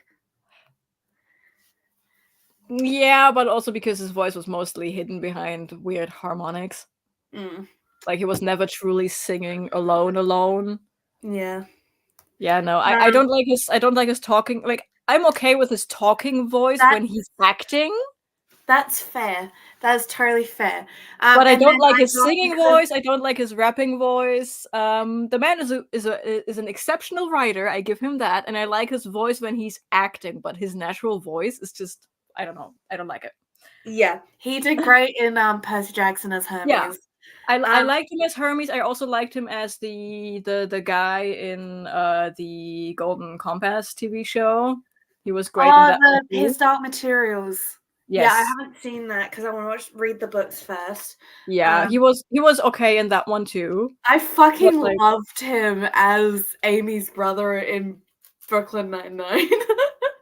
I loved him as the weird roommate of House. Yeah, show House. I haven't gotten to that part of House, but I'm going to. But I've seen clips of it, and it's amazing. The thing is, the character is literally just Lin-Manuel Miranda, and someone told him just do whatever. Like Yeah. that is literally the way the character was written. They just told Lin, do whatever, and of course, Lin-Manuel Miranda, being Lin-Manuel Miranda, started rapping about Canada. Yeah. But yeah, I've done 2 bootlegs. One was John Rua as Hamilton, and because I was in my John Rua phase, he left Hamilton to do the SpongeBob musical, so I watched the SpongeBob musical bootleg. It was actually surprisingly good. But of course, the SpongeBob from the SpongeBob musical did go on to cheat on his wife with Ariana Grande. Of So. course.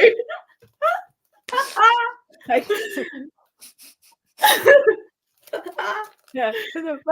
I cheated on you, boyfriend. With whom? SpongeBob. No, the SpongeBob actor was married, and he cheated on her with Ariana Grande. Yeah, but did Ariana Grande have a partner at that time? I don't know. Because if she had, then she cheated on this partner with SpongeBob. I know. As long as you are not inclined to watch the Spider-Man musical after watching Hadestown, everything is forgiven. Why? Why would that even? Because the guy who plays Orpheus in the original Hadestown musical on Broadway is also playing Spider-Man in the Spider-Man musical that almost killed a guy. Oh, jeez. Apparently the musical is not very good, but also it almost killed a guy. Yeah. What? I kind of want that to be like a Rogers musical IRL. Same. I when I saw that scene, I was like, okay, but when do we get the musical? Ryan Reynolds. Ant-Man Ryan. When do we get the musical? Ryan Reynolds. When? Yes, Or do we have to ask Ryan Gosling for that one? Yes. Which Well, Ryan? We're getting a Greatest Showman musical. Yeah, I know. On stage musical, and I hope we get Jordan, because he was fucking. I don't know the word right now. I'm drunk. He is amazing. I love him so much. But the first thing I saw him in was Supergirl. And then after that, I realized he's like this Broadway legend. And then I watched him in Newsies, and it was great. Mm-hmm. Jeremy Jordan, that's his name, sorry. Oh. Yeah, you just said Jordan, and I immediately knew which guy you meant. Like, that's the difference between us. Yeah, it's like Jeremy Jordan. But he was snuffed because he was originally going to be the guy that Zac Efron played. But then they wanted a bigger name that more people knew, so they put on Zac Efron, and then Jeremy Jordan was pushed out. So I hope he gets into it. But I know he's doing The Great Gatsby right now. Yeah. You know what I want to have? What kind of obscure musical? I don't know if you no, because I am so mad because Jeremy Jordan is like this big musical person.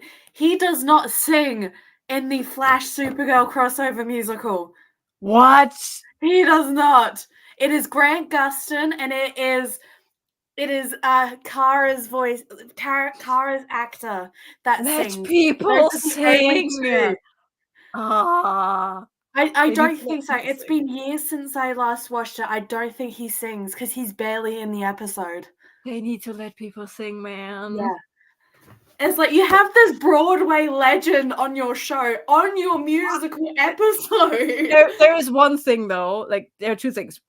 One, there is a very obscure musical I really want to have happen. It was an April Fool's joke this year from Duolingo. They performed Yes, Duolingo the yes, musical on ice. yes, I want this yes. musical. They actually sang songs. They recorded songs. They recorded like I know. 5 songs. And it's like full songs, not just And it the was on snippets they ice as used. well. Yeah, like, and they did not just these snippets they used in the clip. They They did the used they whole song. produced the whole fucking song, and I'm like, give me the musical. I want the Snyder cut. Yes. Like And I another want- thing, and another You thing, can't do and another thing with a Broadway legend in a TV show, Jonathan Groff, Mr. Groff Sauce himself, The Grub Sauce. King George, is in the Netflix show Mindhunter, and I'm not mad that they not let him sing. No? Do you know what Mindhunter is? Yes, I do. They did not let him sing on Mindhunter. Was there a musical episode of Mindhunter? No, there wasn't a musical episode about the show that invents interviewing serial killers to find other serial killers. Then, of course, they're not gonna let him sing. Yeah, but how funny would it have been if they had like him just in the shower singing his heart out? Right. But he was also in Glee. Yeah, I know. He was Jesse St. James. Yeah. And he's in the new season of Doctor Who. He's Rogue. He's the love interest. Glee is the show. I never watched Glee front to back, but Yeah, I I've heard. only seen the first season. But I was in a White Collar hole, and White Collar, one of the main actors is Matt Bomer, and I thought Matt Bomer was hot because have you seen that man's jawline? Yeah, Matt So- Bomer is amazing, and So I went he's down. in Glee as well. He Yes, I plays, know, and I know. Let me tell the Darren story because Criss it's funny. is in there as well. So I was in the Matt Bomer hole, and I went on his IMDb, and I watched everything he was in. So I watched one singular Glee episode because I was like, huh, he's in Glee. And I didn't really know what Glee was. I just know it had a cult following. So I threw on Glee, and that is when I learned that Matt Bomer can sing. Yeah, but he plays Darren Chris's older brother. I know. And it's so funny because Darren Criss is now like a household name for people who watch TV and musicals and shit. Yeah. And it's so funny because it's so funny when they see clips of a Harry Potter musical and they see Darren Criss is like, is that fucking Darren Criss? Is like, yes, this Yeah. is where he got his start, man. Uh-huh. Listen. He was the a amount of star kid. Listen, the amount of times I forget that Ariana Grande was originally on Nickelodeon's Victorious. Right, there were people saying, why is Ariana Grande in the Wicked movie? She's not an actress, she's a singer. Like, yes, she was originally an actress. Yeah. She Like, can and then, act. She's an amazing actress. She just Yeah. doesn't anymore. yeah. I'm like I forget every single time because I was like Victorious was like the first show was like during the era where I stopped watching these shows on Nickelodeon, where I like Yeah. grew out of them. So I remember her face, but I never made the connection between that weird red-haired girl and Ariana Grande. And this will forever be a disconnect in my brain. I'm not particularly fond of Ariana Grande's music, so I don't really listen to her. Same. Like, But there's a I'm lot not of people, interested. there is controversy around her doing like Latina face and whatever because she looks Latina when Mhm. she's not. Yeah. She's Italian. Listen, the whole thing, that era of Nickelodeon is just a clusterfuck in and of itself. Yeah, and Um, she was involved in the whole Dan Schneider shit. She was one of his favorites, so she Yeah, did it. she was in the Dan Schneider stuff. She was Yeah. also part of the I forgot her first name, McCurdy. Yeah, Jeanette McCurdy. Like she was involved in absolutely everything in there, and it's a giant clusterfuck. But I will forever have this disconnect between Ariana Grande and that weird girl on Victorious. Yeah, I'm not a fan of Ariana Grande. Same. I understand that she is talented. She is a triple threat, technically. I'm just not interested a fan of her. Like she is talented, but she acts in she exists in a different bubble to where we are at. Yes.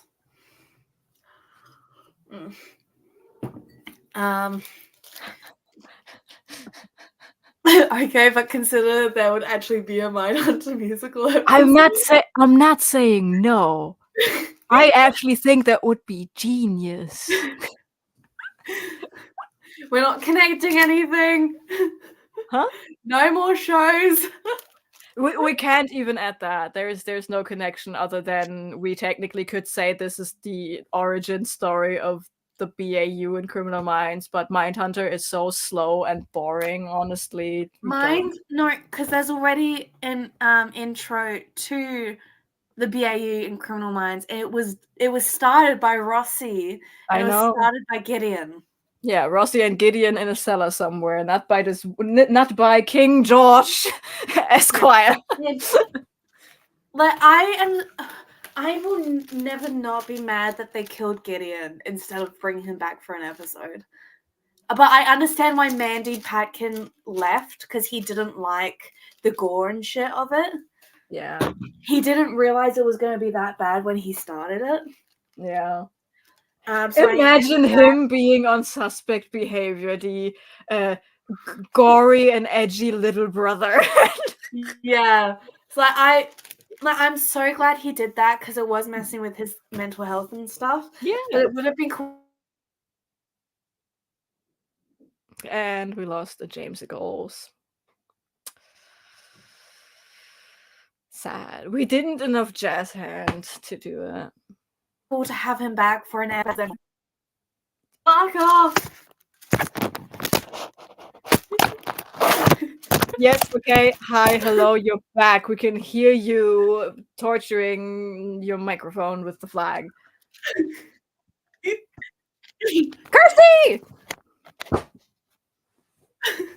There's a Kirsty in chat.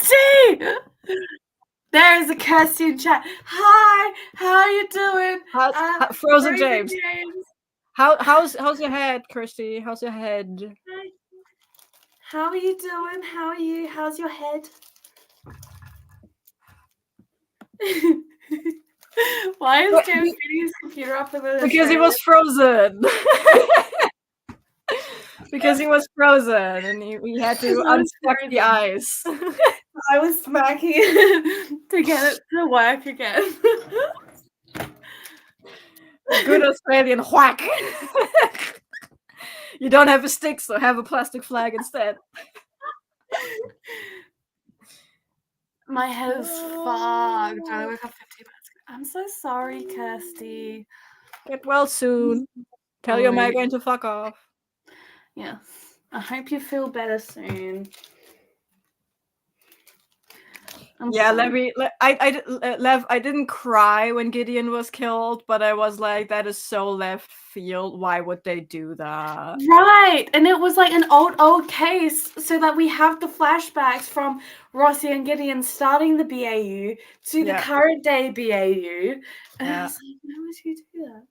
Yeah, but like I would have I think it would have made me cry if he would have come back for like 1 or 2 episodes beforehand, so that we re-established the emotional connection. Yes, that would have been great. But yeah, no. Like the most emotions I had because of that episode was because my boy Spencer was suffering. Yeah, that was what made me sad. That Spencer was sad, not that Gideon died, because I've forgotten about my emotional connection to Gideon at that point.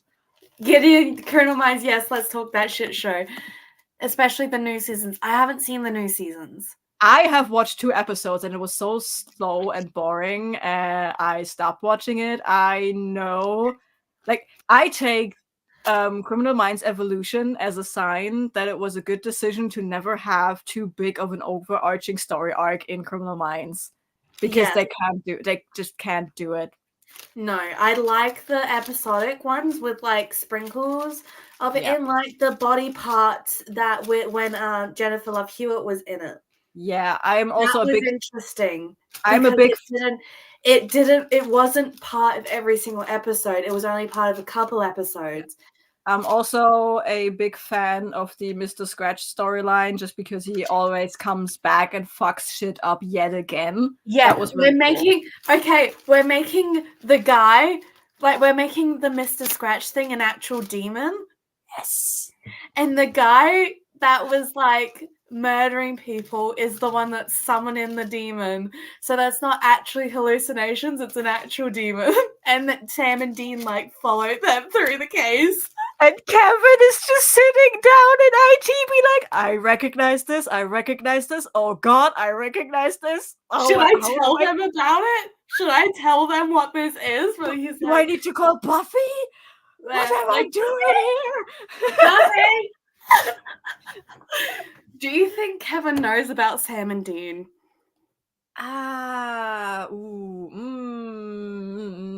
No. No. James is frozen again. Prison Spence was amazing, yeah. I loved that. Like, Spencer being this cute little guy, and then he goes to prison, and then he comes out like Biker King-esque. That was amazing. And Kirsty, yes, you missed the last part of last week's stream. James and I have something we call the sibling verse, where we connect a bunch of shows for no other reason than either they might happen. Shut up, James! I'm explaining our madness. So the sibling verse is connected by actors playing different characters in shows that could technically happen in the same universe. Yes. And it has escalated to about 60 shows at this point. Yes. Supernatural and Criminal Minds are connected. Thank Yes, you very much. they are connected. So that's how we got to Supernatural. Because the Winchesters are like big names in the hunting community, right? And yes, Kevin's left it, but I think he would still like keep an ear out for anything around Quantico. Yes, we have to reverse engineer this. Once upon a time, there was a family called the Grimm, but they started dying out while hunting monsters. So people who are not Grimm started hunting monsters as well, and they discovered even more monsters other than just the fairy tale monsters. So they expanded. That is how Sam and Dean became the hunters that they are. At the same time, the Slayer mythology happened, and somewhere in California we have Buffy. We've made Styles from Teen Wolf their cousin, and Styles is a Grimm. Yes. And somewhere along the lines, the Slayer mythology happened, and then we fast forward to the 90s where we have Buffy, and Buffy meets Xander, and Xander now has a twin brother, and that twin brother is Kevin from Criminal Minds. Kevin was so fed up with the whole vampire and demon shit that he moved away for college, and then he was hired by the FBI, and now he's living his days as the IT guy at Criminal Minds. But now we make Mr. Scratch an actual demon, and now he's torn about should he call Buffy and tell her about this demon that is killing people in Virginia. Yeah. But yes, basically a humongous crossover. Yes, 60 shows. Yeah, we have people lost in time and space. Yes. I do think Kevin would know about the Winchester brothers, but just like he wouldn't know them personally. He'd just heard like stories about them. Yeah, like celebrities. Yeah. Yeah. Yeah. I also think Buffy and everyone connected to the Slayer mythology, like all the Guardians, they know about the Winchesters and the Hunters. They just refuse on principle to interact with them. Yes. Yes. And the Winchesters have never heard of the Slayers. Yes, I love it. And we're like the way that we're doing all like the different vampires and werewolf things, we're doing them as different species. Subspecies, yeah. Yeah, like subspecies of the one thing that all came from like demons and shit. Yeah, like you have different kinds of birds that evolve to have different beaks because they eat different things. Like you have different dog breeds because we needed them for different jobs, stuff like that. Yeah. Yes, I will watch it. What in the 2007 fanfiction is this insanity? I know. We actually start somewhere in the 90s. Thank you very much. And we go all the way to the future because some stuff that is on that list comes out in October. I can tell you exactly when it starts, and it starts in 1938 because that's when where Stargate Origins takes place. And we go all the way to 2004. And then we go all the way to 2025. Right, we have shows that are still ongoing. I forgot. Yes, we have shows that are ongoing, though I think 2 of those Chicago shows have finished this year. Yeah, but Chicago Fire and Chicago Med are still going. Yeah. Chicago PD, I think, was cancelled this year, though. Yes. Because I'm looking at it right now. Yes. And Navy Series Origins is just coming out in October. Yeah. But that takes place in, I think, the 80s. But you said 91. Yeah, 91. But the new Librarians show and Leverage are still coming out, and they are in modern times. Grey's Anatomy and 911 both are coming out with a new season in October as well. Yep. So, we're not adding any more shows, but by the time I finish watching and writing this, they should all be over. Hopefully. I press X for doubt on Grey's Anatomy, though. X for doubt, yeah. No, because I do think Grey's Anatomy is going to wrap up soon. I think so too, but at the same time, part of me thinks if Grey's Anatomy stops shooting and putting out seasons, that's like the heat death of the universe. That's like a physical constant in the space-time continuum is just breaking when Grey's Anatomy stops. Yeah. Honestly, I think it's stopping because, one, the last couple seasons haven't been received well, and two, Station 19 just ended, and that was their big money thing at the moment because that was still very popular. Also, I forgot her name, but Meredith Grey. She's like, she doesn't want to do it anymore, and I'm like, she went away for a couple of seasons, and I was like, okay, cool. So the last season she was in was like the last season that went out. No, sorry, season 19. I'm drunk. Season 19, she left, quote unquote, halfway through the season, and then she came back for the last episode, and then season 20, she came back for a couple episodes as well. So I don't think I know. I watch it when it comes out. I haven't seen season 20. Listen, she left canonically for Boston because of Zola, because Zola is a very intelligent girl and she needs a special school. So they went to Boston to meet where she's now working in research and not as a doctor. And now she uncovered a giant global conspiracy about Alzheimer's. What? Like, all the science of Alzheimer's is false. What? And she outed every old white guy who ever worked on that problem, and now she's revolutionizing the whole thing. I haven't seen season 20. She went away, and now she's coming back. And the reason for that is the actress wanted to stop. She is tired of Grey's Anatomy. She just wants it to end. Yeah, so she's been doing it since 2005, so she's tired. And she's like, I want to stop this. And after, like, people were already upset when Alex left because he was like one of the last OG characters. And then shortly after, Meredith left, and that is when people got so pissed. And was so good. And that is when people then declared, I'm going to take full advantage of James being frozen. But Ellen Pompeo left because she didn't want to deal with it anymore. But there was so much bad backlash for that because it happened so quickly after Alex left as well. And the new episodes were just bullshit that she came back now. And now she has this storyline, and it feels very much like the final storyline of a show to wrap things up. But yeah, she's technically back, but the show just doesn't make sense anymore, and I hate it. I keep watching it for I don't know, but I hate it. It's every episode is a pain. I do have to say though, I like Nick. I like Scott Speedman as Nick. Nick is very cool. Oh god, now this is my stream. Help. Yes, I'm having a moment. Thank you, Kirsty. Let me have a moment. This is my time now. This is my stream now. But yeah, I like Nick. And I like Harry Shum Jr. being in it, but only because I like looking at Harry Shum Jr. and his amazing jawline, and it's honestly kind of rude that they don't give him a dance episode. But yeah, the Grey's Anatomy has gotten so bad. Okay, but I agree with the like. Not a lot of people like Nick, but I quite like Nick because I did. I like Nick. I was watching you on my phone, and I fucking love Harry Shum Jr.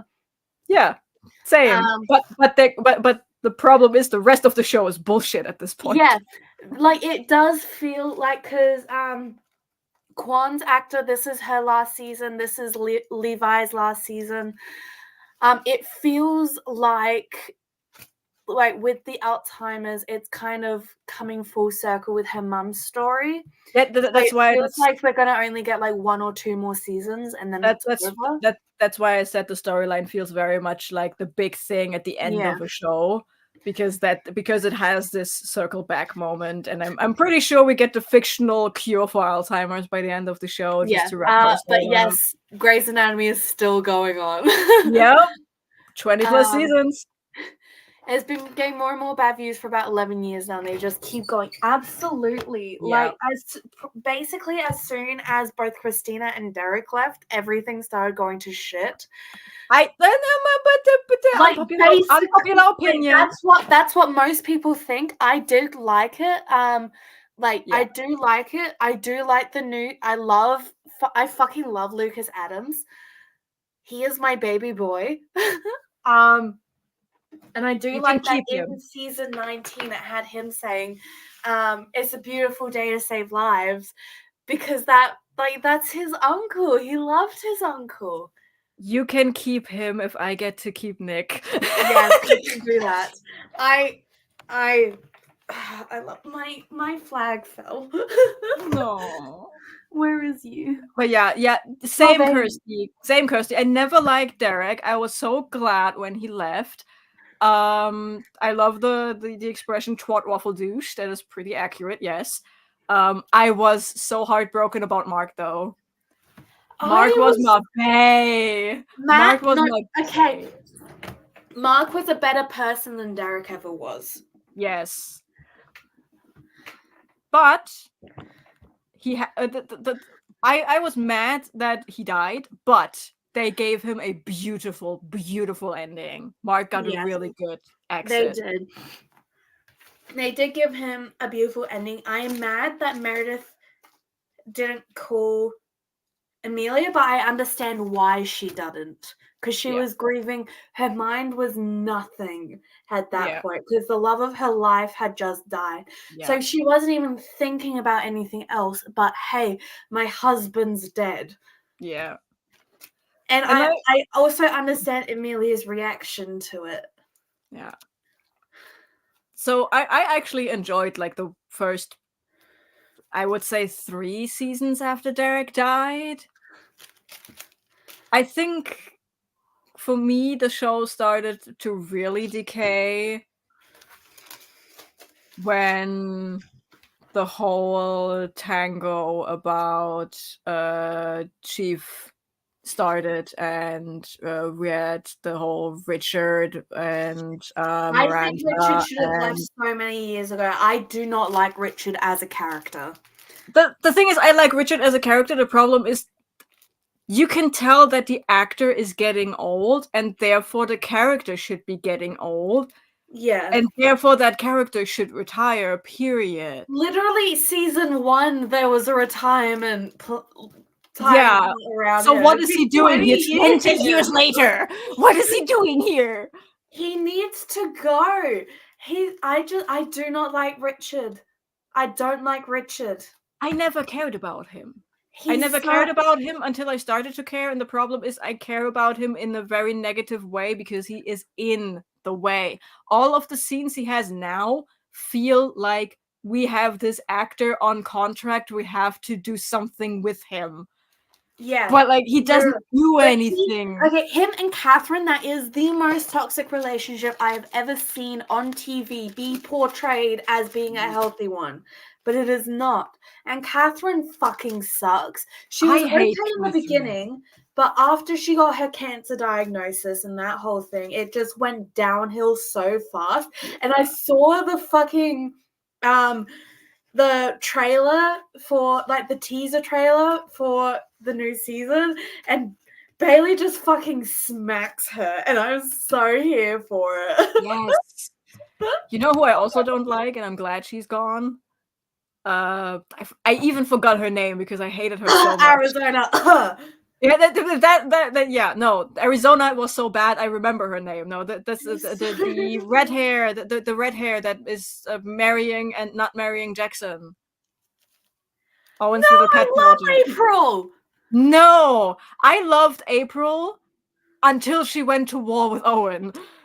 No, I loved her. I No. loved her. No, I love April. I hated her.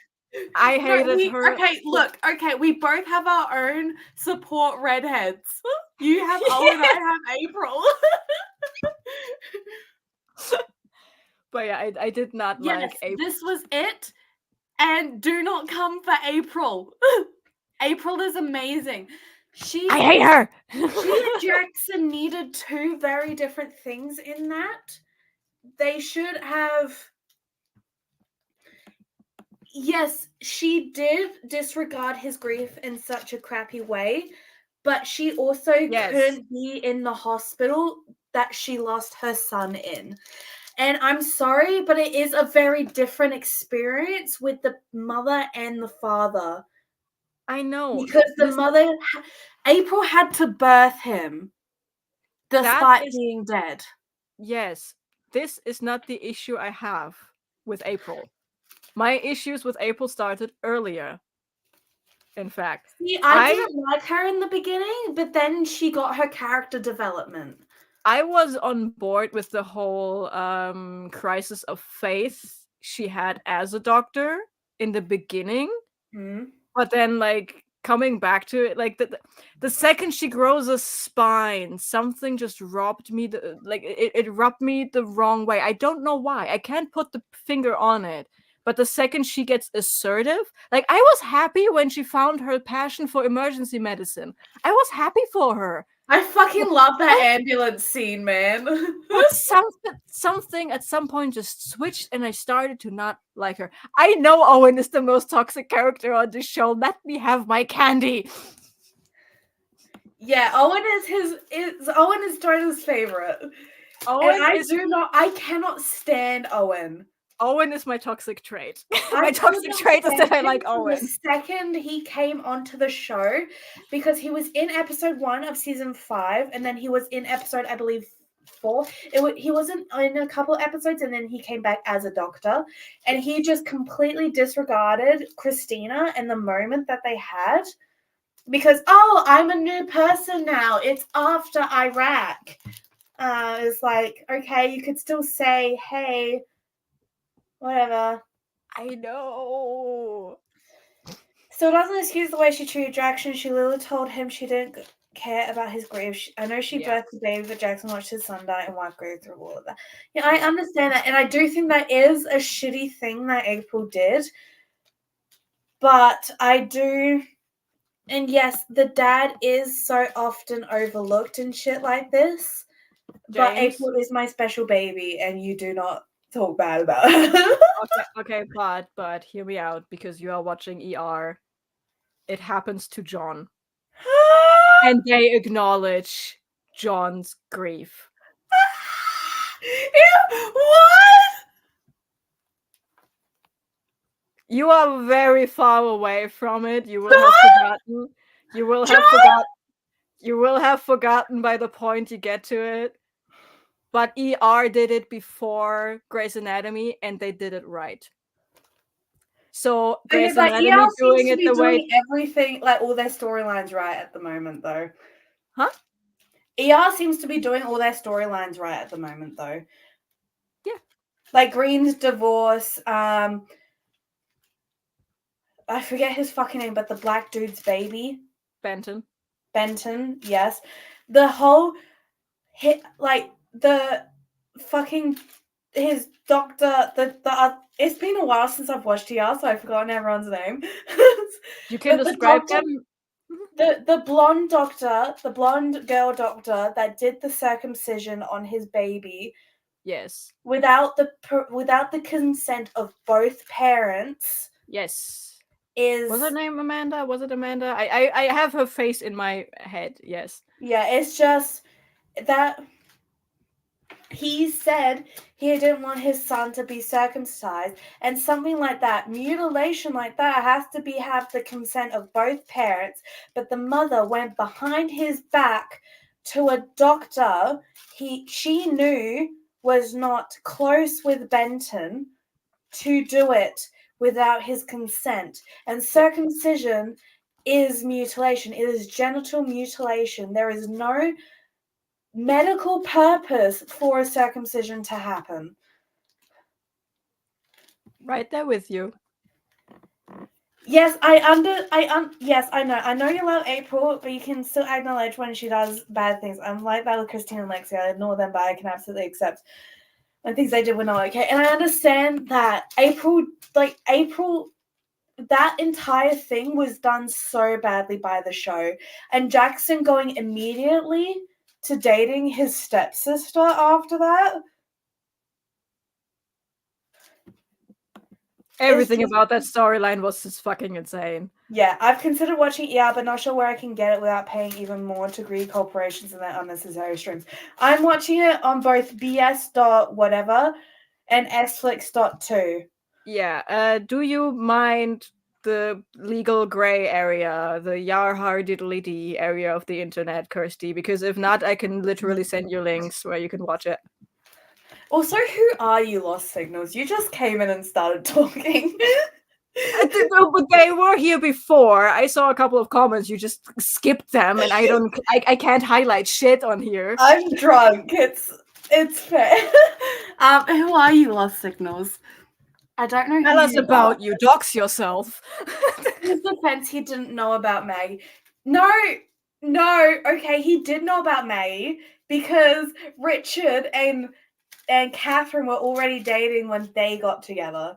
They were already married when they got together. Yeah, but he didn't know that Maggie was Richard's daughter at that point because Maggie kept it hidden even from Richard in the beginning. Okay, but that is Maggie's fault, and I do like Maggie, but she did do quite a few things wrong. The way Maggie just abandoned her husband. Right? Like what the fuck was that? Okay, he saw that there was a problem in their marriage because they were in the same department. So he decided instead of leaving the marriage to leave his department and go to do another thing. And it wasn't like he left heart surgery altogether. He went to lower and whatever. Yeah. That whatever. I'm too drunk to remember. But he saw the flaw in their marriage. He saw the fighting coming and he decided to do something about it. And she was like, no, I don't respect you anymore because you left cardiovascular surgery. It's like, and then she fucking leaves. And then she fucking leaves. It's like, what the fuck, woman? I do not I liked Maggie until she pulled all of that, and then I was like, oh my god, you are a fucking bitch. No. Yeah. I liked her up until that point, and now whenever I see her on screen, it's like, no. How can you fucking do that? No. At the start, he didn't because Maggie hid it for ages. Yeah, I forgot about that point. But she should have known better because she knew, right? Yeah. She knew Richard was her dad. Yeah. I love Jackson. he did not know the entire situation, so it's not on him. Maggie knew, and she still, one, she didn't tell him. Two, something else. To Maggie, period. Yeah, Maggie, period. But as soon as he found out that Richard was her dad, he should have left her. Yes. Maggie had a rough start, started to become amazing, and then they Alexed her. Yes. But here's the thing. They redeemed Alex. Before what? Alex left, they redeemed Alex beforeAlex left. They didn't do that with Maggie. Maggie was halfway through her character arc when that happened, and then she left. Yeah. Alex was through his character arc. He did all his character development, and then this is what gets me right. In season 7, I think it's season 6. Alex confronts Izzy and says, "You left me through a letter. Who would do that?" And then he goes and does it to Joe. And I fucking love Joe. I liked Joe, but then they assassinated her character, and now she's Again, I haven't seen the last season in a bit. She feels like Richard right now, where they we have her on contract, so we have to have scenes with her, but what the fuck are we doing with her? Yeah. Can we agree at least on one thing that we are hating? And I'm going out on a limb here, but we all hate Izzy, right? I fucking cannot stand Izzy. Thank you! Izzy is literally the worst character in everything she does. So bad. Like, when I first started the show, I felt bad for her because Christina and Meredith were making fun of her for being a model to pay for medical school, which, you do you, boo. You don't have debt. That's great. But then she just got so bad, and then she cheated on Alex with George and made it seem like Alex was the bad guy. I just never liked her. Anything she does, she breathes, I hate her. And then the whole Denny thing, you should have been cold-blocked fired for that. She should not just fired. She should have been barred from ever becoming or acting as a doctor ever again. She stole a fucking heart. 1, you have power over him because you are his doctor. 2, you knew him for a total of 3 months. 3, you cut his fucking LVAD wire after you had to convince him to do it. And 4, you convinced your friends to take the fall for you. 5, you stole a fucking organ. Yeah, you stole another guy's heart, and then you bitched about it because you had to later Han made you operate on the guy whose heart you stole. Honestly, iconic move from Han. Iconic. I never vibed with Han, but that one, iconic. That was so iconic. It's like, you are the reason this guy is here right now. You have to do it. Also, I loved the moment Danny died, because it was so satisfactory that Izzy went through all of this bullshit for nothing. Right. For nothing. Right. And then she gets fucking cancer. Honestly, fuck cancer, but that one was deserved. That was deserved. I am so fuck cancer, but that one was legitimately karma. She deserved that one. That was karma. But we are definitely making Denny Duquette and John Winchester twins, right? Yes. Yeah. And John is dead, which is why he can't give Denny a heart. Yes. Well, you can't give your twin brother a heart, but whatever. Okay, let's see, because Kirsty's going off in the comments. I think Jackson is my favorite character. He's never really thrown super major red flags. He sought help for his traumas and he fights for his people. Yes. Absolutely. I'm sorry, but his ending completely erased any of all of his redemption and made him a trash monkey again. Alex would never have done that to Joe. Absolutely not. And I understand that the actor didn't want to be in it anymore, but do something else. Yeah. Do something else. Especially because he had this whole thing, who breaks up with a person via letter, and then he does Right, this and then like, he does it to Joe. there is poetic storytelling that comes back on itself, and then there's this shit. Yes. I love season 1 Izzy. She was amazing. She had some absolutely golden moments, but she treated her men like the white trash she tried to run away from being. She was seen, she was written, quote unquote, written as the nice doctor who always cared about her patients. But she never actually cared about her patients. That there was a patient she cared about. Denny, but like No, when she became a cancer patient. right, yes.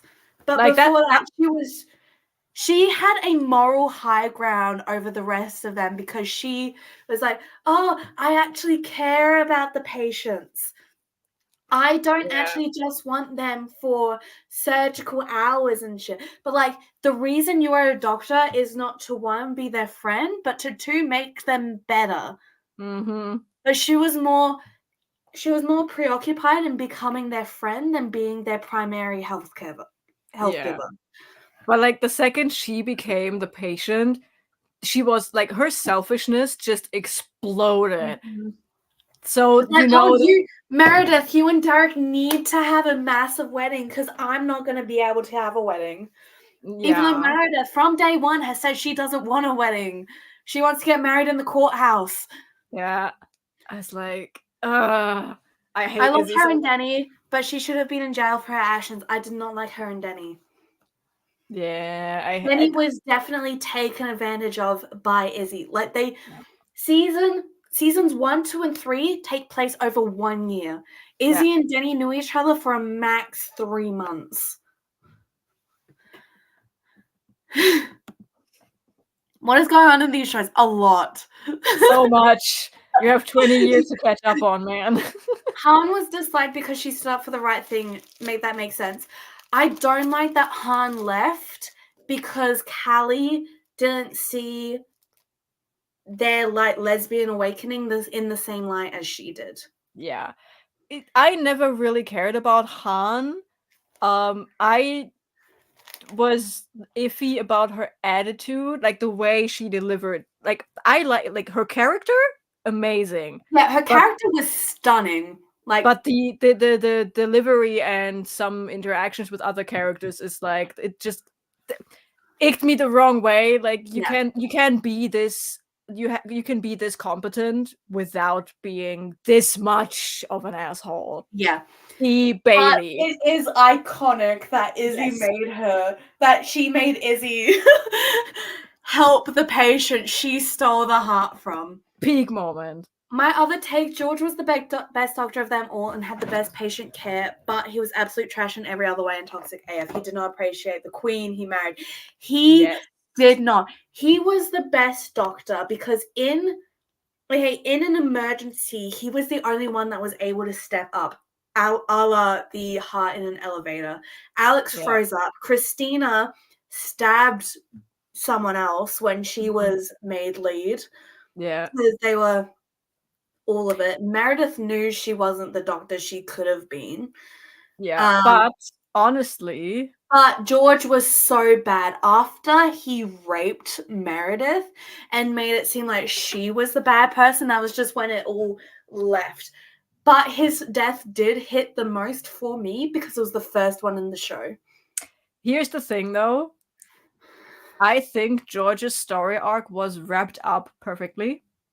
It was. He had to die this way. He had to die this way because he was the best doctor of all of them. Yes. He had to. He was the only one out of those original magic people that would have done that. Yes. Like, everything they did about George was perfect. Even the bad part. Even the bad stuff. Like, after his dad died and he immediately proposed and married Callie, his downfall with Izzy's, like, with cheating with Izzy, it was done perfectly. It was all in character for him. And it was his arc was like done perfectly. George is the only character, and this I Will Die on This Hill. George is the only character who has the perfect story arc. It is not too long because the show doesn't know when to stop. It's not too short because the actor backed out too early. It has the perfect highs, it has the perfect lows, it has an internal logic that just makes fucking sense, and the acting was perfect for what the material that I don't remember for the material that has been given. I don't remember if it's TJ or TK. I think it's TJ Miller.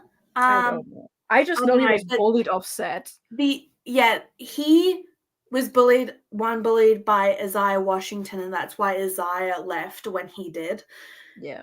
But I do think that was a great character thing for Christina. Yes. And as like, he is a phenomenal actor. He's a great person in real life. Yeah. But he's so, like, it's the same with Kevin McKidd. They're both terrible people on show, but in real life, they're amazing. Yeah. But yeah, I will die on the hill that George's story arc is the perfect story arc. The only perfect story arc in the whole show. And when he came back in the COVID season, I cried. Sad. I didn't cry because I rarely cry at shit, but I was like, oh no, George! Yeah. Even Bailey has lost a lot of respect from me in the past couple of seasons. The way she treated Meredith leaving was so left field of her, and I really struggle to like her now. She's turned bitter. I know when her character died. From when she became chief to when she stopped being chief, I did not like her. Because the main bit was that when Meredith was in her trial to lose her medical license, Bailey did not like back her at all, despite everything that Meredith has done for Bailey. I know exactly when Bailey's character died. It was when Bailey had the heart attack. Yes. Everything was okay-ish. Everything was okay-ish. Then she had a heart attack, and then her whole character just went out of the window. Yeah. Yeah, absolutely. When Bailey had a heart attack, she should have died. Instead, her character died, but the actress is still under contract. Yes, because I do like Bailey after she left being chief, but her as chief completely ruined her character. Because she suddenly became more focused on the needs of the hospital instead of the needs of the patients and the doctors like she was beforehand. Bailey turned from being a doctor to being Catherine. Yes, and I fucking hate Catherine. But I did like her in season 19 that I saw after she stopped being chief. And she was being Prue's mum. And an actual doctor. Bailey is a great doctor. She's a horrible administrator. Yeah. I actually start to like her again because she has now taken over the residency program. She is back to what she was in season 1. That is what she should have been. Richard should have retired, and then Bailey should have become the residency manager, director. Because that is what she is good at. She is a teacher. She's a teacher, and she's amazing at it. Yep. And she's like, this isn't what I raised you kids to be. It's like, okay, but this is what you've shown them to be by being the chief of surgery. She became chief way too fast. Unpopular opinion, Owen was a good character when he was chief. He was a great character when he was chief. He was the best chief we had.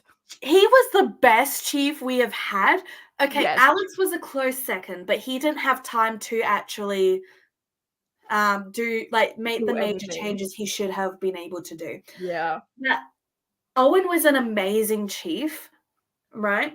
Mm-hmm. Because what Bailey did, Bailey introduced the Minnick method, which Richard later adopted as his own and made the Weber method, but then Levi killed someone and then quit medicine for a little bit. Levi not just killed someone, Levi exsanguinated someone. He exsanguinated the blood someone. of his patient, was traumatized by the experience because of course he was, and then no one cares to coach him through it. Right? What the fuck, Richard? right? But like, Richard should have only been there for a couple of seasons and then he should have retired. Yes. And then Bailey should have taken over as residency director, and then she should have been in there for at least 5 years before she was then made chief. She should have been able Yes. to have, she should have jumped from attending to chief right away. Yep. Owen had the experience from being a military doctor to make those quick, fast decisions. Yep. And he also had the help from April to do the administration stuff. That, and he had the quote-unquote ruthlessness to tell people no. Absolutely. He could tell them no. Bailey couldn't tell Meredith no. She couldn't stand Richard for telling Meredith no, but she couldn't tell Meredith no. Yeah. That like, what do we need to do to fix Grey's Anatomy? Well, we need to play a bit of chess with the characters we have. Right. Yeah. I think Christina is a close second for being a great arc. I do like how Christina left the show. Yes. She got her own institution in Germany. No, in Switzerland. Switzerland, that's it. And right, it was Teddy that was in Germany. Yeah.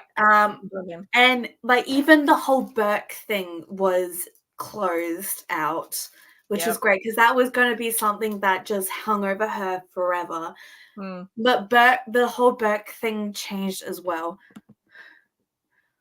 Absolutely, I agree with you, Kirsty. It was George, and then a close second is Christina. I will always be so mad that one, Izzy didn't die from her cancer, and two, she used the embryos that Alex gave her without his permission, without telling him she was using them. Again, Izzy. And also, if Alex in season 16, Alex would have figured out a way to be a parent to those twins and also stay in Seattle with his wife. Because I fully 100% think that he never loved Izzy. No. They did not know each other enough to love each other. No. And I'm pretty sure if they had enough time to develop their relationship, he would have realized that Izzy is not a good person. No. Izzy is not a good person. She has this horrible moral high ground of being a good person, but she's not. I think it's further back than that. It was when she had the MRSA and was infecting patients and then the heart attack made her so snappy and paranoid. I actually thought the MRSA was okay for the her story was arc. Okay. The way that they dealt with her OCD, I felt they did wrong. But that is, honestly, for me, that's a critique on the way they handled OCD and not the way they handled Bailey as a character. Yeah, because I have a mild form of OCD, which goes hand in hand with my autism and ADHD. Same. And it's like, it's definitely one of the best, like one of the better portrayals of OCD I've seen on screen, on TV. But we could still do better. Yeah, but also you have to consider where her OCD comes from, which is the traumatic experience of killing patients because of an actual infection that she, as a doctor, knows lives on her skin. Yes. So that's why I say it's one of the better ones I've seen. Yeah, the internal logic of it all makes it work for her in terms of her character. Like I can see why her character reacts the way she does. Yes, but me too. The heart attack was basically a hard reset for her. Absolutely. It was like, what? I was just thinking who I think would be a good chief now, and realized that of the younger groups like Schmidt, etc., we've had so many leave that we haven't seen anyone really develop as a doctor. Yeah. Yes, absolutely. Schmidt also is the longest running new person we've had, and he's leaving this season. Schmidt and Helm, because Helm had a pause in between. Yes. But here's the thing. They also they forget about characters a lot. Like we have a lot of characters that just leave off screen, like Levi's Yes. boyfriend from Orthopedics, Yes. and we have a bunch of characters that just get forgotten. Kai just disappeared. Right. Then here, what's his name? The orthopedics guy, Blondie. No, Nico. No, Nico is the boyfriend who just left at some Yeah, point. He's The on the other left, guy. and then doesn't he come back with like a fiance and a child? Yeah, for like one episode. Yeah. Anyway, no. You I mean, married Amelia's ex. yes, who is now with Joe. Link is also a character. I cannot stand Link anymore. I liked him, and then he did the proposal with the 3 kids after Amelia said she didn't want to get married again. Listen. And Listen. Link is a character that is just forgotten by the script at this point. Joe is forgotten by the script at this point. Like they feel like they are on screen because the actors are on contract. Yeah. They have no storylines. They have a scene here and there that makes no fucking sense. Like, I don't know why Joe lives in the giant penthouse of Jackson. Like, Jackson just gave her his penthouse, and she's living there with Link now. Okay, so Joe was given the penthouse by Jackson because Jackson moved to Boston with April and sold it to Joe at a very reduced price. I know. Why. On a logical level, I do like her storyline with Luna. I think that should be more present in her than the story between Link and Joe, because they were friends for like decades at this point. Why are you just starting to develop feelings? But I can get behind that. I just don't like the way it is handled. So like this is like Grey's Anatomy is a show that always focused on the ever shifting relationships between these characters. Right. And now you have a love story.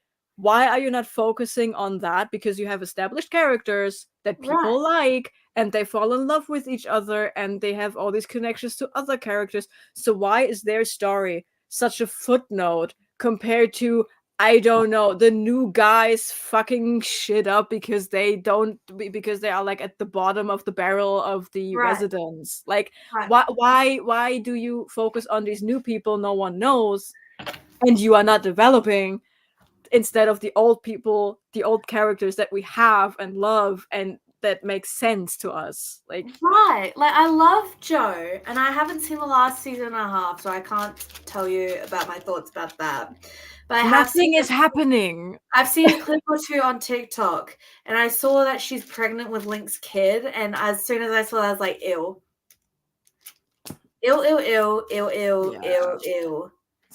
It's like so soon after she got Luna too. Like, Grey's Anatomy is a show that just, it should have died like 5 years ago. Yeah. The first few seasons we saw the Doctors develop and grow. Now we get no real skill development for the up and comers, and it's so hard to judge who would make a good leader because the story is so bad. Yeah, it's like they don't stay enough. Like, you know who would have made a great chief? Stephanie. Remind me again who Stephanie is. The black doctor who originally had the glasses but then got the laser eye surgery. She caused the explosion. Yes. Because there was a rapist that was with her, and then she left because of that. I remember, She would have made an amazing chief. Yes. Given, if someone would have given her the time of day to develop her skills and make her a good doctor. Yeah, because she was very overlooked by a lot of the doctors. Yes. Yeah. Mind you, not a defendant lawyer. Not defense. Literally, Denny Touquette Sr. should have sued for wrongful death. Yeah. Instead of giving her the life insurance check. Yeah.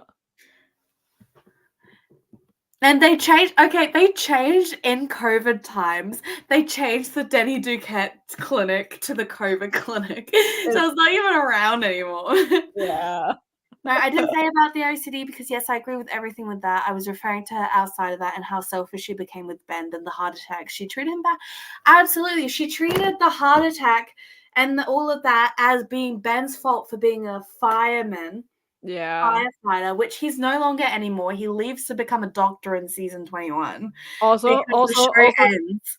can we talk about the fact, like, you being a firefighter is what caused my heart attack, bitch?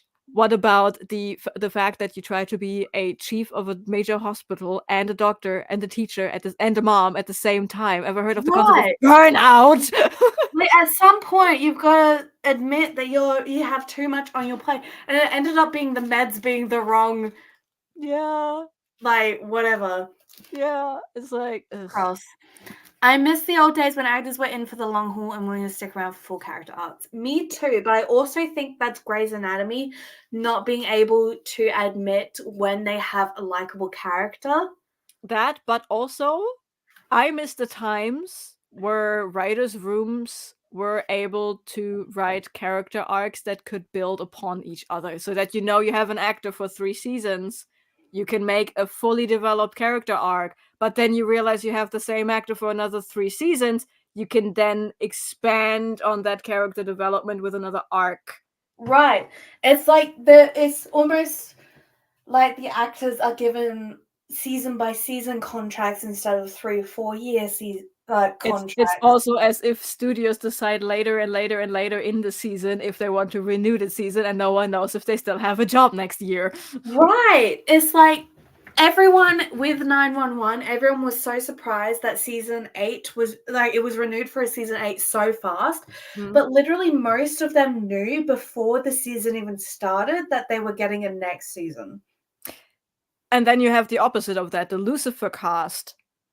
When Lucifer was first killed off by the studio, they didn't know. They were on a panel, on a convention, and someone came up to a microphone. What are your thoughts on the show ending? And they were like, what? Right, like they didn't know that they were getting any more seasons or not. Because Twitter no one's telling announcement. the actors anything anymore. Yeah. I call it the Marvel effect, right? Because they don't even give Marvel actors the entire script. They only give them the parts that they have, and they black out the rest of it. Because they could spoil the whole movie on an interview. Oh, spoilers! Like Mark Ruffalo and Tom Holland. It's like, no. That's No, what no, an no. NDA is for, my man. That's what NDA is for, 1. 2, all of that shit that Mark Ruffalo and Tom Holland and a couple of them, those actors intentionally spoiled it. They would not have done that. They are professionals. They know what they're fucking doing. Also, Of course, they did not spoil it without their producers knowing. They were told to spoil those. Also, these movies are based on comics that are Right. decades old. You If can't people actually want to know spoil what them. is going to happen in the next movie, they It's like- know. It's like people being mad that like they quote unquote spoiled the Percy Jackson TV show with each of the episodes. Like the books have been out for 20 years at this point, man. If you haven't read Also- them, then that's on you. Also, it is surprisingly easy to avoid spoilers. Right, like just Like, I didn't shit. know shit about the Percy Jackson show because I elected to ignore it until I elected to not ignore it anymore. Yeah, it's like people being mad. Okay, I have seen several times for Deadpool and Wolverine. People have put like 5-second, 10-second spoilers in the front of TikToks and shit. And people are still mad in the comments that people have spoiled it. And I have seen, okay, but why did you spoil this? I haven't seen it yet. And then the person would say, I put a spoiler in the beginning, you could have swiped away. And the original commenter say, yeah, but I was curious. It's like, That's your fault. what? Like, Yeah. I know that Jackson did that. What I don't understand is why he left it to Joe when they had only really known each other a short time after Lex. yeah. Right. The apartment. Like, that is the point that I don't get. Like, sure, you sell your apartment to someone because you move. Okay, cool. I get that part. I get that you know each other and that's why, and you don't need the money, so you give it to her at a discounted price. But like, why her? Yeah, why her? There were so many other people that were also looking for apartments, and you gave it to the single mother who Yeah. just adopted a baby. It's And such a big place. and it's But not I like do- she needed the place. Like, I don't know if this is an unpopular opinion, but I fucking love Tom Karasik. I love to hate on him. I love him so much. Listen, I love him because he is a snarky bastard, but I love to hate on him for being a snarky bastard. Yeah. Don't inhale your vodka, please. Will there be any more sprints BTW? Need food, meds, Yes. and lie down again, but don't want to leave the chat just yet. There will be as soon as we get to the end, but we did have gone on a massive. I think we've been talking for like an hour and a half at this point. Yep. Stephanie was incredible. I don't think Jo and Link is bad. She's had Luna over a year by this point. I don't think that's unreasonable for her to get pregnant, especially considering their history. Yeah. I just don't like Link for Jo. I I like them can as friends. I don't see them being romantic together. No, what I could see from the beginning, I could see this developing into a friends to lovers thing. Yeah, but my thing about that is the male friend being friends with the female friend, just so that later on he could maybe fuck her. Nah, And I don't no, like that. nah. Because You know what? that is a very sexist and misogynistic thing. It's like I see a thing developing naturally between a friendship, but I did very much get the vibes from the beginning that he wanted to fuck her.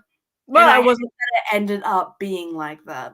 I'm not too invested into both of these characters to have this kind of opinion, so I Yeah, go with a friendly friends to lovers reunion. I fucking love Jo, so I could see that. You know what I'm pissed about at the moment, relationship wise? Yeah. Because we have Emilia is technically single right now. She Mhm. broke up with Kai for some reason because they had to write Kai out of the show, I guess. So Emilia is technically single, Mm-hmm. and Owen and Teddy are Yeah. doing their thing. They are married, right, with kids, and they are basically all co-parenting each other's children. They are literally like Emilia is literally babysitting Teddy and Owen's kids, and vice versa. And they have so much friendly banter in there, and I'm like, just do the thing, just make Wait, them a okay. fucking. No, let me finish. That's what because- I don't get. Like legally, Amelia has no say in what happens with Leo. No, but let Because me. she gave up her adoption of Leo so that Owen could adopt her. Yeah, but that's not the point I'm trying to make. Okay, The sorry. point I'm trying to make is we have 3 children, we have Yeah. these 3 grown-up people, and we know both Teddy and Emilia have shagged Owen, and Owen has shagged both of them, and he liked it. Everyone liked it all around. I was never a fan of Emilia breaking up with Owen because she had a brain tumor. That was a whole bullshit thing. I just Anyway. didn't like Owen and Amelia together. Anyway, here's the thing though. Owen and Teddy is ugh. Owen and Emilia is ugh. Emilia and Teddy is huh? Yeah. All literally- 3 of them together. Wait, I'm still not at my point. Okay. All 3 of them together are huh? I can see the throuple energy.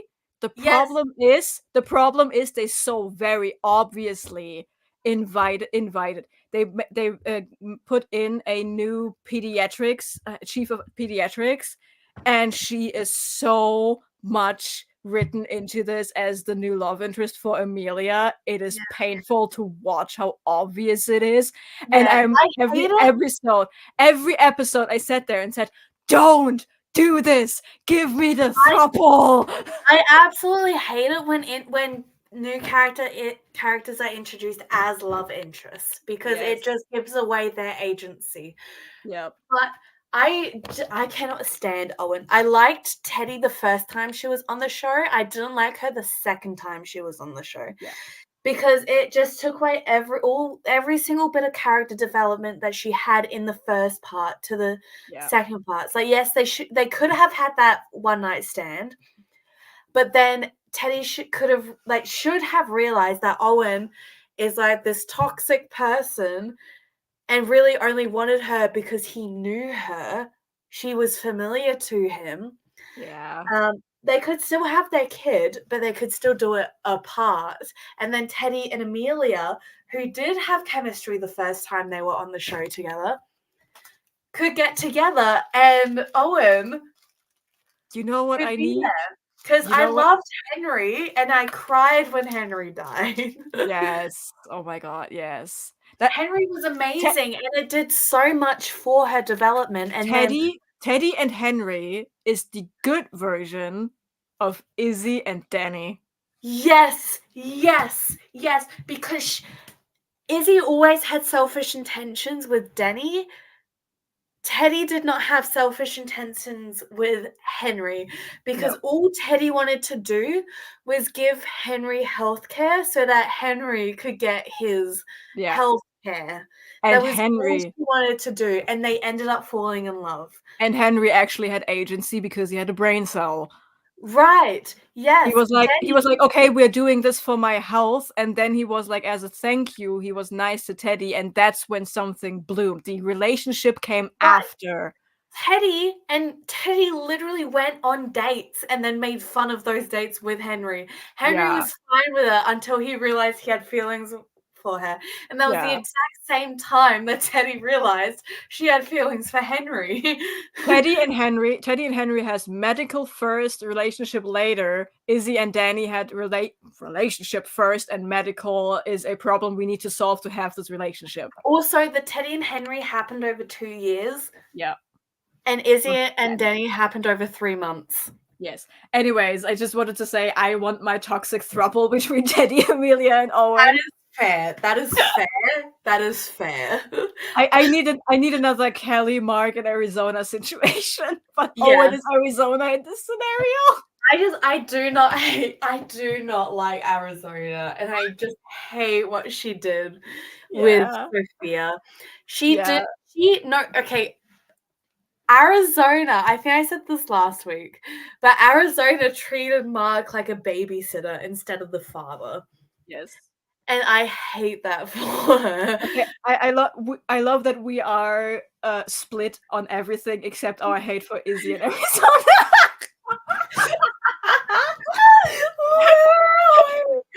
Love that for us. I love that for us. I love that for us. United in hate. Right. Yeah. I'm sorry for rambling so long, Kirsty. Have a good lunch, I guess. Yes. I think she's back. But let's go into our third sprint. I think it's our third. It's yes, it's our third. We had one, then we had short talk, one, and now we have like talk. Yeah, we've been talking for about almost 2 hours. But okay, let's sprint. I want to watch that new Adventure-a-thon video. Yes. Why aren't you working? I think I'm frozen. No, you're not. I can see you. No, because it's not working. Yeah, okay, let's do a longer sprint, maybe an hour and a half instead. Okay, but why isn't it? I don't know. Let me reshare the screen, see if that works. Yay! Yeah. Okay. Well, we have the buffering. Yes, there we go. Hey, let's do 90 minutes instead. And then we can do like a 45-minute or an hour at the end. Yeah. But okay, I will see everyone in 90 minutes. Have a Bye. nice sprint.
Okay, welcome back.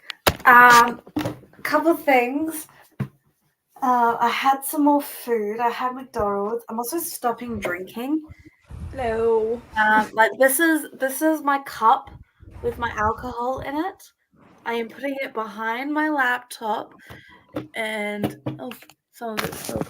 The one that I am drinking out of is the one next to me. Good job. Because I got a bit too drunk before break. Yes. And I was going to stop drinking when you messaged me about it. It's like, Okay. I Yeah, was. we were getting in the general area of last week, and Yes. we don't need a repeat. When I went to the bathroom last, I had a shower, right? And when I was heading there, when I was in there, I was like, "Ooh, I've had a bit too much to drink."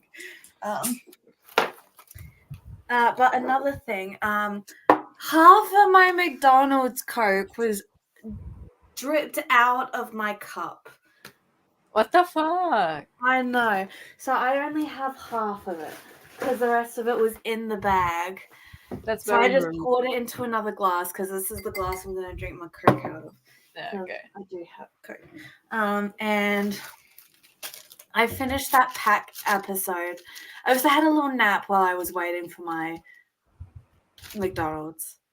Good job. And I finished the pack episode. Yes, okay. Xander did feel bad about it. Bad enough that he pretended that his memory was gone for it.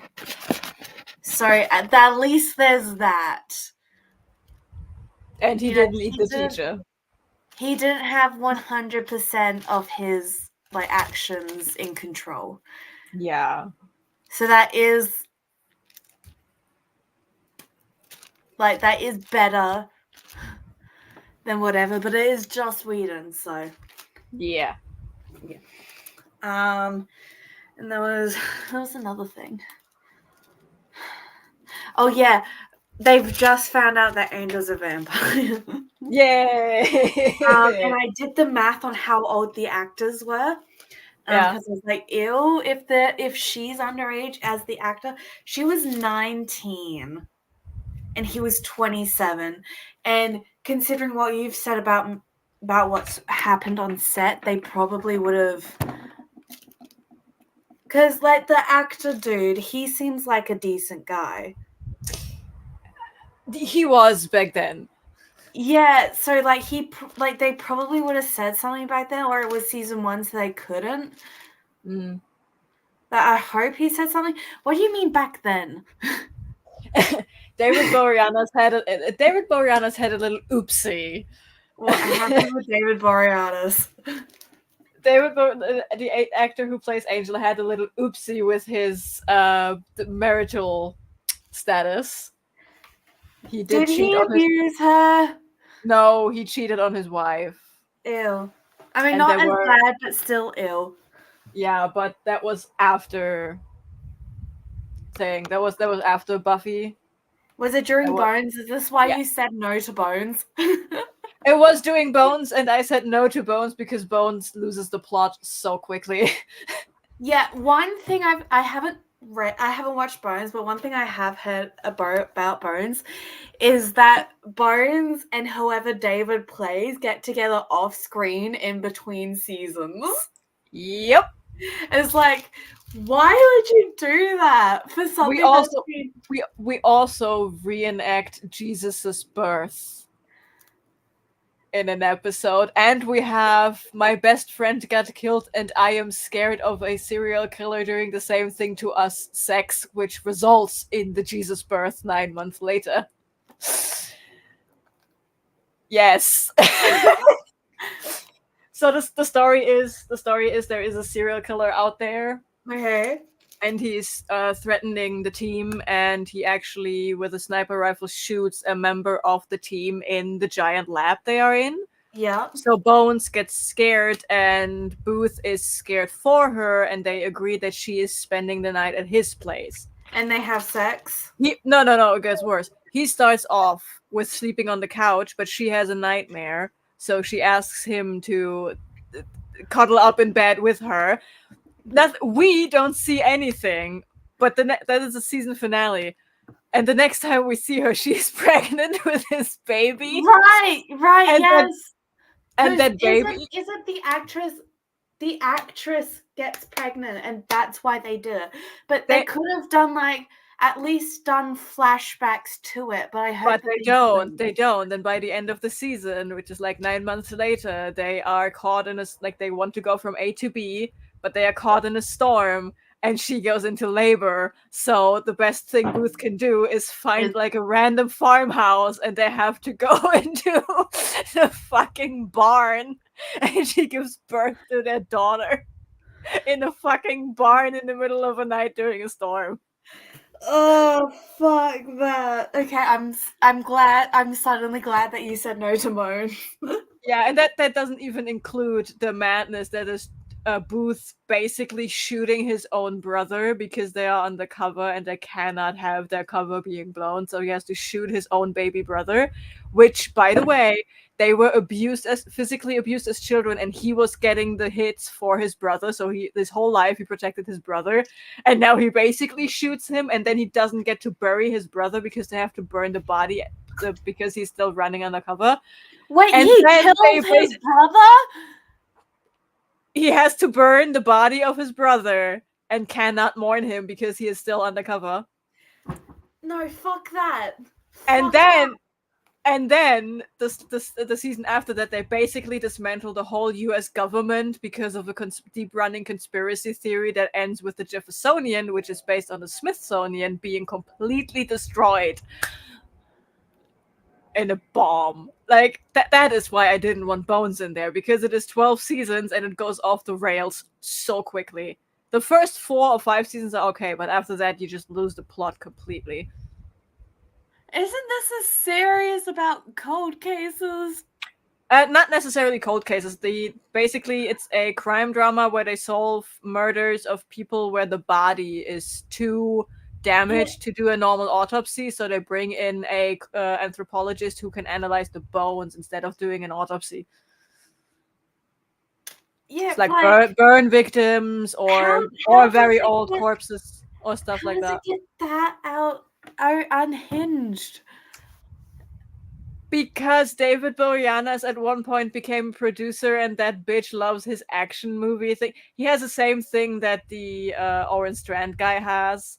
Oh, when I'm a character and a producer, I'm going to tell the stories I want to tell, and his stories were like action. Is in every single plot point there is. Yeah, and basically with David Boreanaz, it was like, I like action. Let's take an action thriller scene. Like the show listen, this man went from show to show to show to show. He was Angel in Buffy, then he was Angel in Angel, then he was Booth in Bones, and right after that he became the main character in a show called SEAL Team, which is now stopping after 7 seasons, where he's literally a Navy SEAL. Like, that man wants to have his action scenes. He wants to be the action hero. Yeah. But yeah, Bones went so far off the rails, that is why I was like, no, I'm not dealing with another governmental conspiracy theory outside of the Stargate. Stargate I can handle. Booth blowing up his own house, I cannot. Rita is here. Hello. Swinging by, say hi, and smoochies the likey. Have a great stream. You too. I think it's actually after your stream. And Joanne's here. Hello. I'm not working on anything. I'm supposed to be working on an essay, but I got a bit too drunk, so I'm just going down from that. And I'm writing the 2nd season to a 2014 TV show.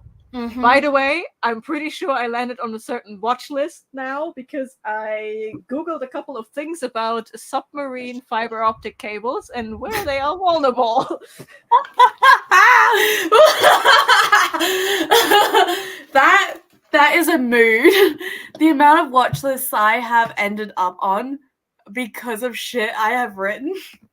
Yep. Let me finish Deadpool and Wolverine. It was incredible. Did you like the second like a prayer scene? Do you know what I'm talking about? I haven't watched it yet, but it's Deadpool, and it sounds amazing already. Okay, so what happens? Block your ears if you haven't seen it yet. Okay, so Deadpool and Wolverine need to connect two thingies together to stop the timeline from being destroyed, right? Deadpool is on one side of it. He can't quite reach the second side. So Wolverine comes in. He grabs Wolverine. He puts his claws in the second side. And as soon as he does, his shirt rips into pieces. And he white rolls on, like, literally, he is jacked. Fucking 8-pack. Would you say he's Jackman? He's Jackman. He's 8-pack. He's hairy. There's a happy trail. Deadpool is staring at it. Oh, I saw And an the edit. version of Like a Prayer is in the background. Oh, okay, I saw gifs of that of Deadpool just. I saw gifs of that. I did not know that the song was playing in the background. It Howdy. It's the chorus version of Like a Prayer by Madonna, and it is fucking amazing. Nice. Hi, Swank. How are you? Yeah, I'm not gonna be back. My head just exploded, so it's heavy duty meds and bed o'clock. I'm sorry, guys. Yeah. I love you too, Kirsty. Kirsty is not having a good time with the summertime. No. Like we said, fan fiction counts as reading, right? Because It does. Logan Hall. It does. It does. It is words you consume in a way, Yeah. and they are telling a story that is reading. Yes. Yes, effing yes. He didn't just come in, he barged in. And Deadpool checked him out. Because Deadpool locks him out of the room. So Wolverine has to bash his way in. Oh, okay. And then So Deadpool's just checking him out. And okay, context, Deadpool has been flirting and checking out the entire movie. There is the Honda Odyssey fight scene, which that is actually a sex scene, I know. A gay sex scene. Listen. I love when people say, "Oh, Deadpool is so woke all of a sudden." I'm like, bitch, Deadpool is Deadpool is established to be omnisexual. That man will fuck anything. Literally. He can literally, if he so pleases, he can literally just take a chainsaw to his groin area and then reheal it as something other than a dick. He can do that.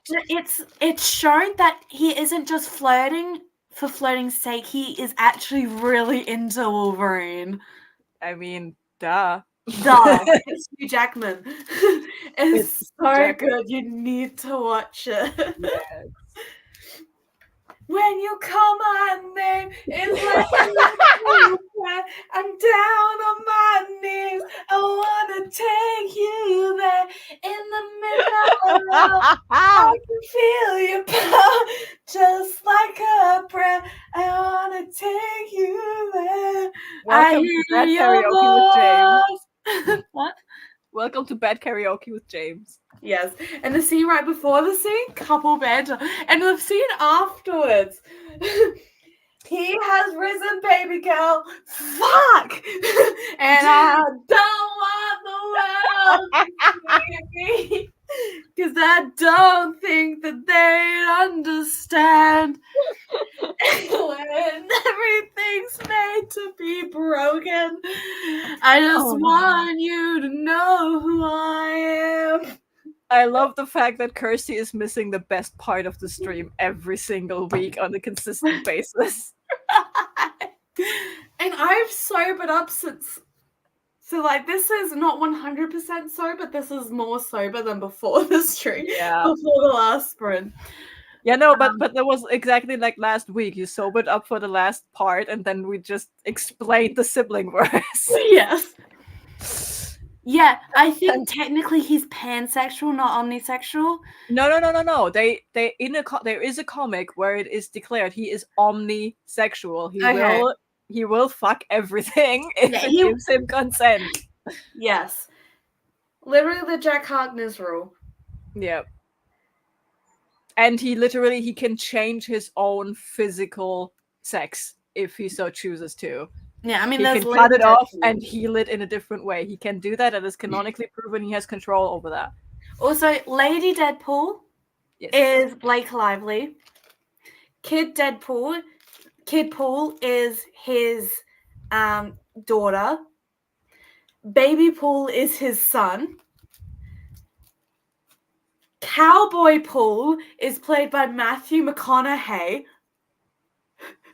There's a Welsh Pool that's played by one of the Welsh footballers. Mm-hmm.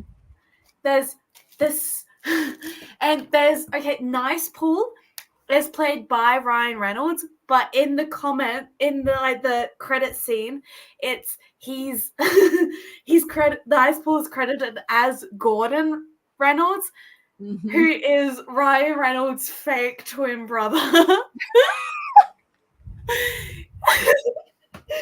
Love that for him. There's several interviews out there done by Gordon Reynolds, and it's just Ryan Reynolds in a different shirt. I love that for him. Yeah. You know, some people are just born to play certain roles. Yeah. And But, right now I can only think of two people. Both of them are named Ryan. We have Ryan Reynolds as Deadpool, and we have Matt Ryan as John Constantine. Yes. This I do have to say that Blake Lively ends in a little bit of a controversy at the moment because of It Ends With Us. Honestly, I would like to say that Blake Lively is not at fault here, and that Colleen Hoover sold the script to her the wrong way. Absolutely. But one, it's the way she's portraying the she's advertising it despite having already filmed it, knowing what it's about. And two, apparently Ryan Reynolds and Blake Lively went right in there and changed fucking everything about the production. Okay. What I mean is because apparently this is just hearsay that I've heard. Blake and Ryan wanted this to be an Oscar nominee for Blake, so that they were doing whatever they could for it.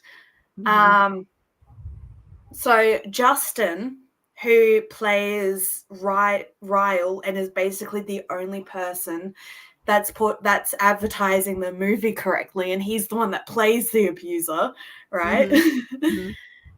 Is has been shunned by the rest of the cast, and it's just that might actually there is a thing though.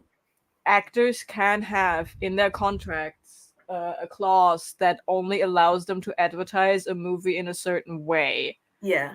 So I can't say how much say someone with a household name like Blake Lively has to do her own contract, but it might be that she has in her contract that she has to advertise it as a romance movie. Yeah, I might actually be contractually for her. That is I am willing. I hate Colleen Hoover.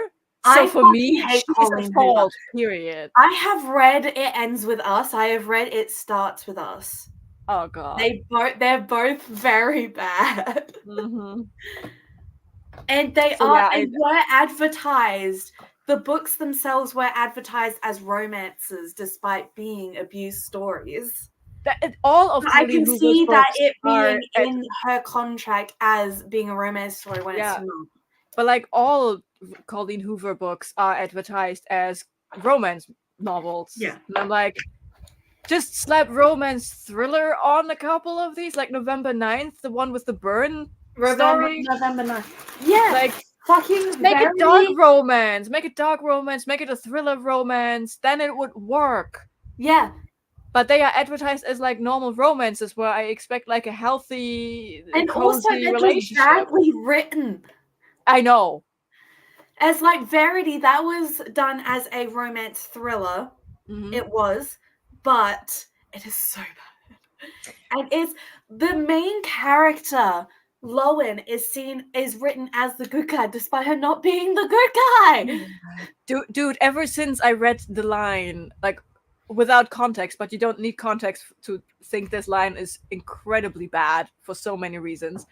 The line about the baby, the baby's balls looking like his dad's, and I'm like, what the fuck, woman? Who comes up with this shit? It's a fucking baby.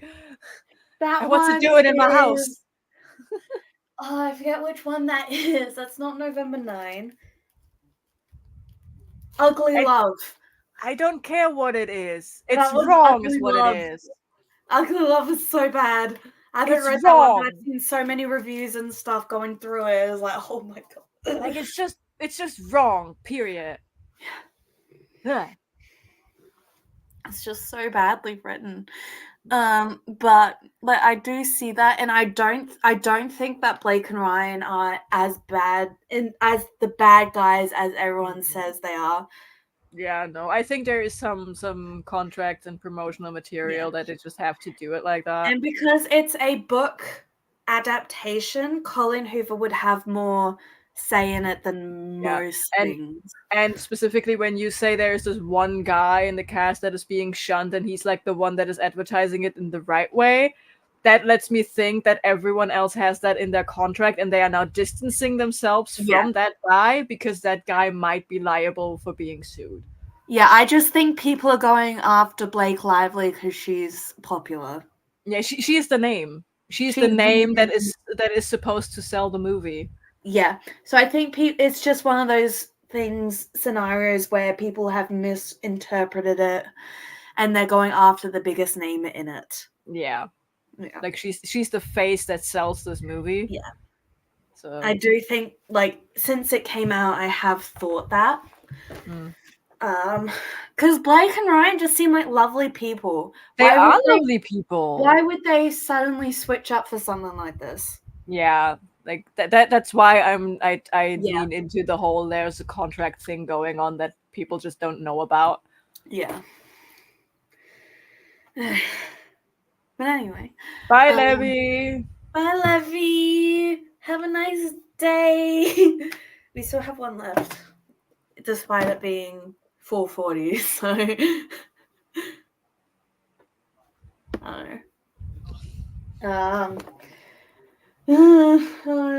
Yeah, it feels icky, Angel and Buffy. Would it please you to know that she's punching him? Yes, it would. She's punching him. She punches a lot. Right. Was it? I think it was all of season 2. You get Bad Angel, you get Angelus. And so once the Angel show starts, is he no longer in Buffy? No. He makes like a short cameo in the last or second to last season. He shows up, but he only gives something to Spike because Spike then has the power to do the thing, and Angel is like, yeah, whatever, you do it. I go back to LA. Fuck off. Yeah, okay. Like, that's good, but also we have to suffer 5 seasons of Angel. But does he at least get better? Kind of. Okay. But the supporting cast is carrying a lot more. Yeah, that's good. So, like, because as I was watching that, the little that I watched during that 1.5 hour sprint, I am thinking of making Xander's character arc better than what you said it was. And I have the option to do that because that's going to be my thing. And he has Kevin there telling him, hey, that's shit. Don't do that. He now has a moral compass. Yeah. Disrespect women Jews. Yeah, literally. It's like his twin brother's right there who actually likes women and doesn't just think of them as fuck toys. Yeah, so Angel is there for 3 seasons, and in season 2 he gets to be Bad Angel, and Bad Angel is just fucking amazing. Yeah.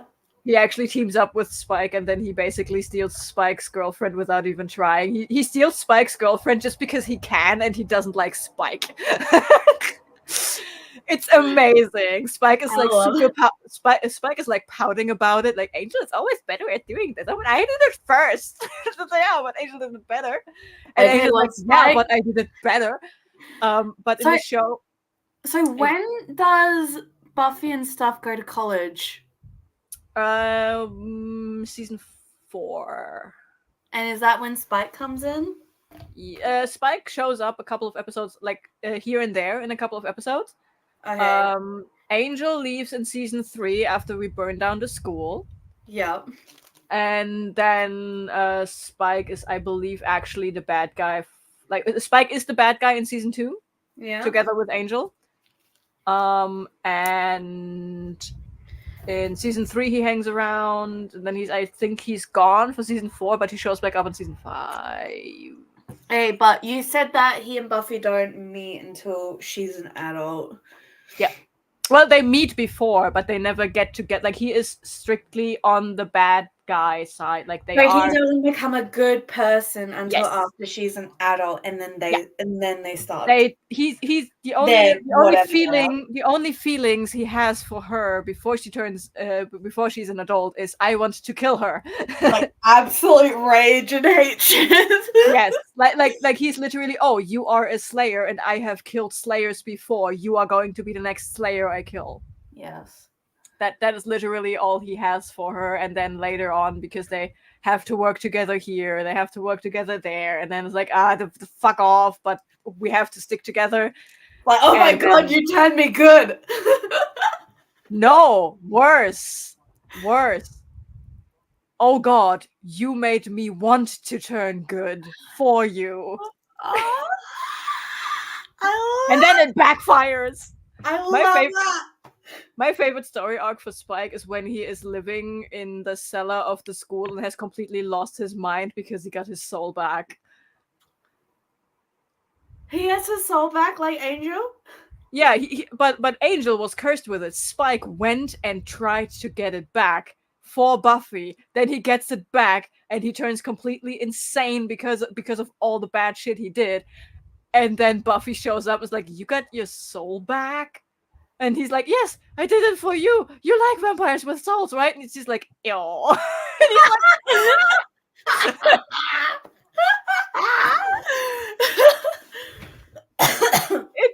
it's pretty amazing. It's pretty amazing.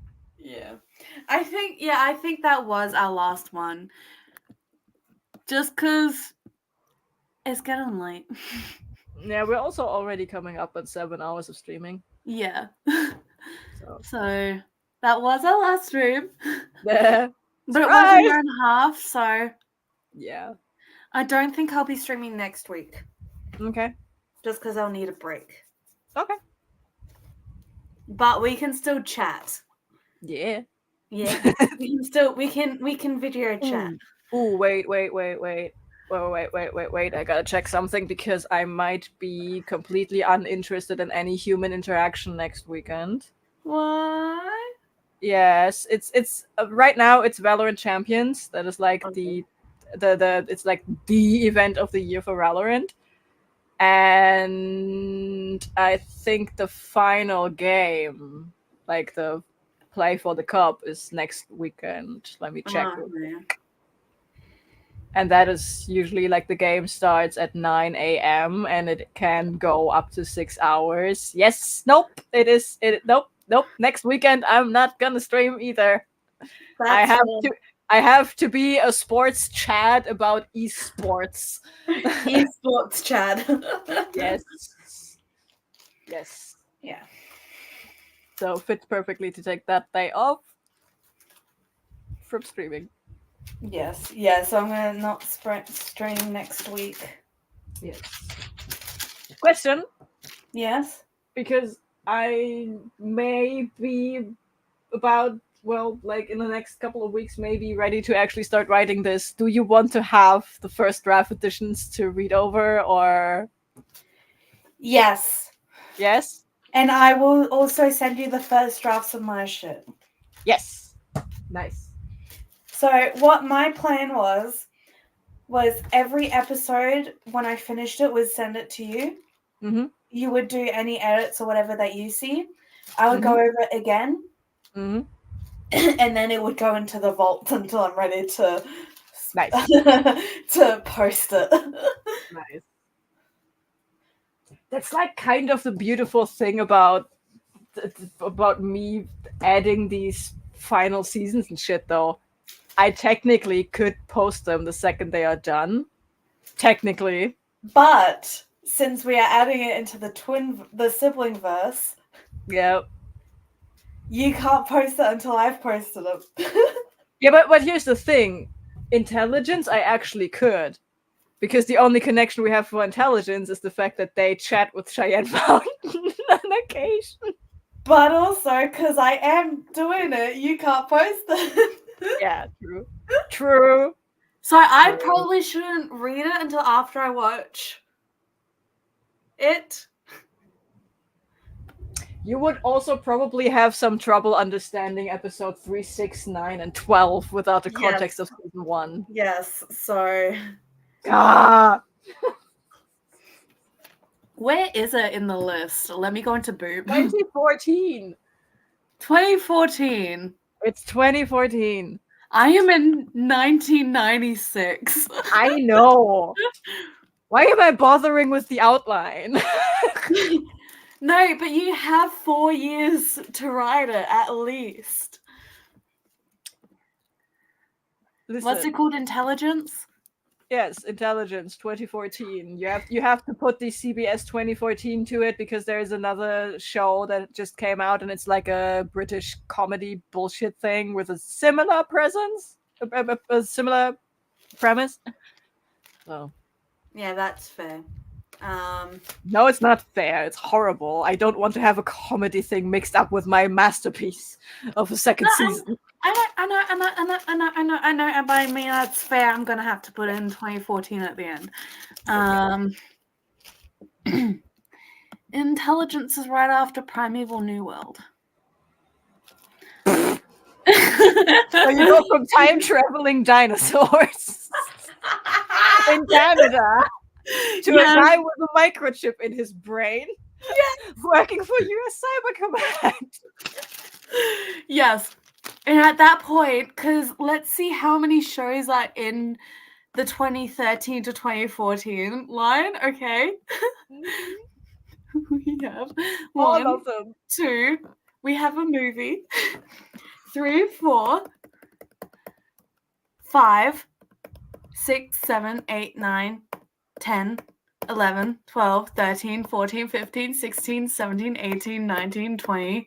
We have 20 seasons that come out in that year. So I'm going to have to post like 3 or 4 times a week for that one. Yeah, maybe that is one where we have like, okay, you do that for like 2 weeks in a row, and then we're like, you need a break for brain, and I post an episode of this. Yeah, so that's why I wanted like that's why I wanted like at least 10 seasons beforehand. That leads me to 1, 2, 3, 4, 5, 6, 7, 8, 9, 10 to season 5 of ER. So I'm thinking we go to at least 2000, like we start to the 2003, 2004. When that starts, I start posting. Okay. You know what I was also thinking? Yeah. The in the list with the Stargate team, with our Stargate team, I was thinking of making that episodic as well, to have like another spin-off series. Like a prequel spin-off series. Because a lot of the Stargate episodes, like all the way to the end, yes, you have the Goa'uld as the big bad evil guy, and you have the episodic. Yeah, it's all very episodic, even if you have like this overarching evil thing. And I mean that is easy to do and like sprinkle in some hints here and there, but have the whole thing be very episodic. The series finale is Isaac losing Tom on that alien planet and then fucking himself off to the edges of space.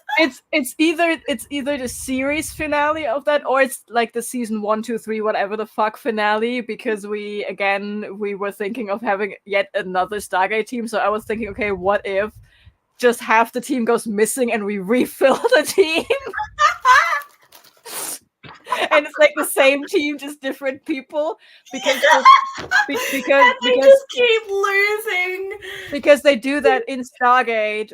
Season 8 is like season 9 is basically a soft reboot of the show because Richard Dean Anderson fucked off, and we bring in Ben Browder, and Christopher Judge was cutting down his time on the show, so we brought in Claudia Black.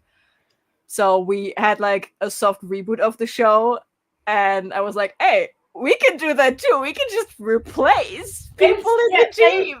They replace the SG-31 team every time they lose a person, but they keep losing people. So it's like in the Stargate mythos, it's like this one team is fucking cursed. They've lost like 6 people at this point.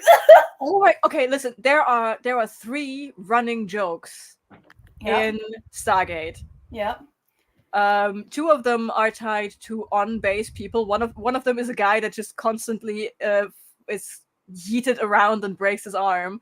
The other one is everyone cursing Richard, who's just operating the fucking gate. And the third one is everyone is dissing that one science guy that is just this much stupider than Sam. Like, Sam loves to bully. Everyone loves to bully that guy. Those are like 3 running jokes. What if we make a 4th running joke? And when you rewrite the canon, every here and then, someone is like dropping a hint at like when something bad happens, or when one of the team members of SG-1 is like lost somewhere, they always make a joke to SG-31. Is this an SG-31 situation? No, it's not. We're getting him back. Yes. Is this an SG-1 situation? No, he's just invisible, not at the edge of the universe. It's like, I know we can't get them back. It's like, this isn't SG-31. Okay, we can actually get them back. Yeah. Or mission report, like the cast is just around and someone is handing in a mission report to the general and it's like, what is this? The mission report of SG-31. Oh no, did they lose another one? Did we lose another one? Do I have to call parents again? Yes. Or just the report being handed in with like a stack of resumes. Oh, did they lose another one? Yes. Okay, but what if the 4 that are on SG-31 weren't all the original SG-31 people? Only half of that made it to me. Sorry. Okay, but what if we make it like SG-11 or 12 or whatever, and just before they came on, people just kept getting missing before them as well, and they're just the newest people in the curse. Whoa, oh my god! Or what if a bunch of people went missing across the board from like every SG team, right? And SG-31 was originally formed of the people that came back.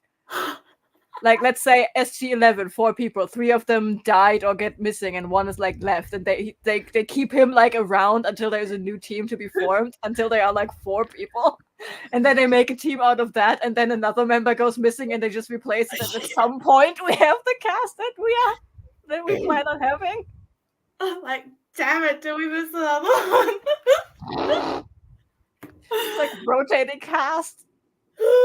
Yes. And it's like and everyone thinks SG-31 is cursed or something, but actually they are within the statistics. Like, everyone is losing just as many people, but for some reason everyone bullies SG-31.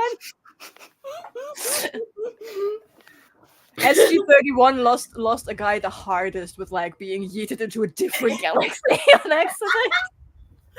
Though I do like that, but I love the idea more that it is just this one specific team that keeps losing people. Yes.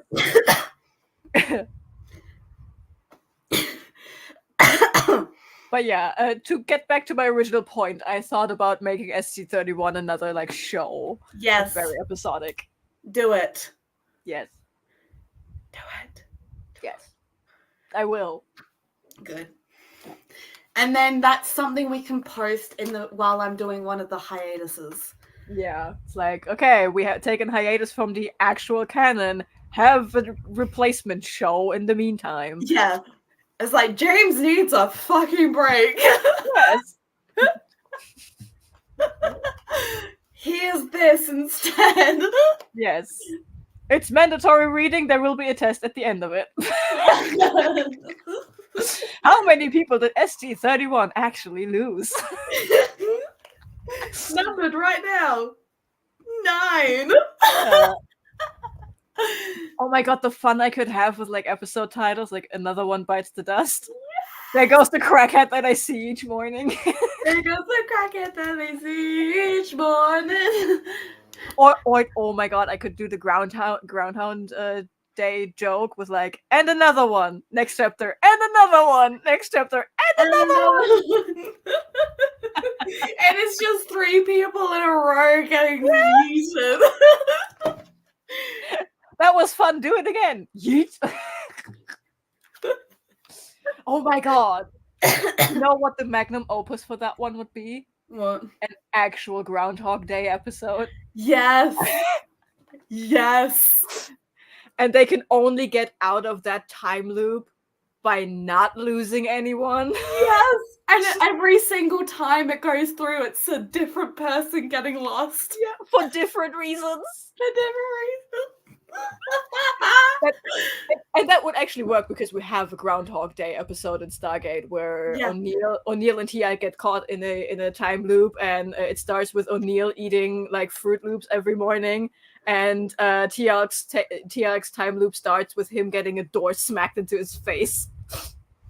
By the way, by the guy who always gets flung around and breaks his arm. And at one point, we see that Tialk starts his time loops with getting a door smacked in his face, and he literally just takes the guy, yeets him back into the room, and throws the door shut.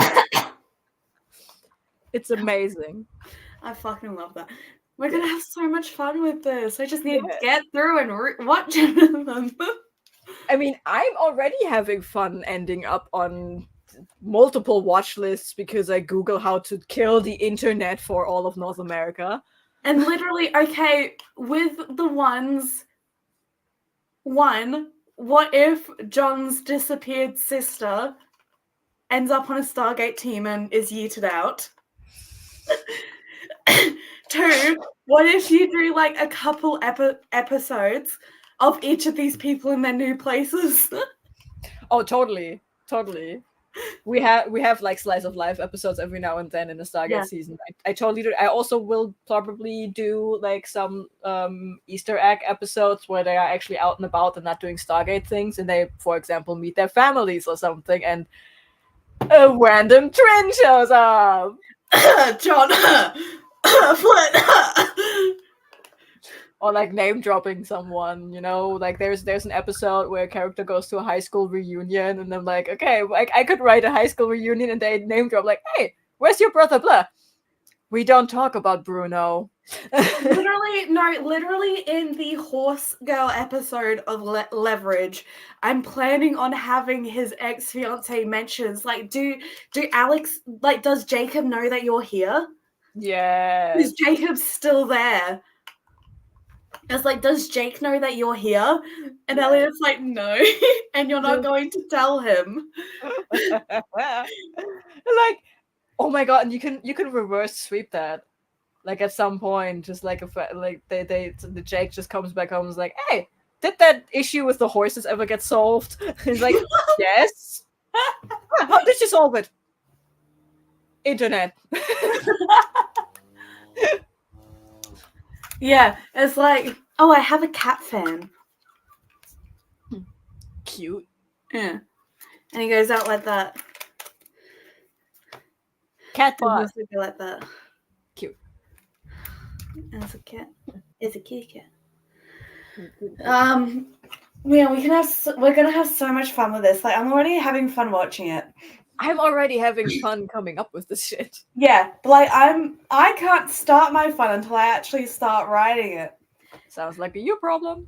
That does sound like a me problem. I have so much to watch, which is why I put a hard stop on it. Yeah. No more. I'm pointing at both of us right now. Listen, I have found 3 more shows that would fit and that would have connections, and I didn't tell you about it because you put a hard stop on it. And if I Okay, start well, what telling you shows are about these? it, you want to know it, and then you would add them. So I'm not doing that. Okay, but now I need to know what they are. No, Tell me. no, Tell me. no. Jonah. Jonathan. Yes, James. Tell me what these shows are. No. Yes. Tell me. Mm. I need to know. If you do not fucking tell me. Okay, I give you one. Sanctuary. It is basically a warehouse. Think Warehouse 13, but for monsters and creatures, and it is run by Amanda Tapping. And Michael Shanks, aka Daniel Jackson, has a guest role in one episode.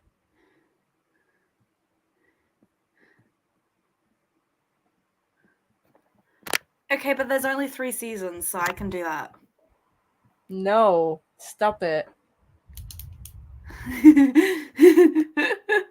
Sorry, 4 seasons. 5? Stop it. What are the other 2? No, Yes. I gave you one. Live with it. I need to know the other 2. No, you don't. This is why you don't tell me shit like this unless you plan to tell me. I gave you Sanctuary. Live with that. No. What are the other 2? Mm-mm. I'm not adding Sanctuary, and depending... Okay, we still haven't connected New Amsterdam. I So thought we we connected that. We thought we connected it by simply existing in New York as a hospital. Yes, but I would like it to actually have a sibling connection. So we Mhm. haven't technically connected New Amsterdam. So if we could have a better connection than just being in New York City, I could think about replacing New Amsterdam. Then let me rewatch New Amsterdam and try to find a connection. Okay. You can do that now because I have so much to watch before I get to New Amsterdam. Yeah, I can actually literally do that now because I got done with rewatching Lost a couple of days ago, and I am this close to falling back into a Snowpiercer hole, and they killed my favorite character last week, so I need something to cope. I just saw your description. Try and try season 2 of a 2014 show. You just now saw that? I've been drunk. I changed that before. Oh, yeah. I don't know if you can hear this. No. No, cool. Can you hear my fan? No. Yeah, let's just wait. It's on. Yeah, I can see it moving your hair.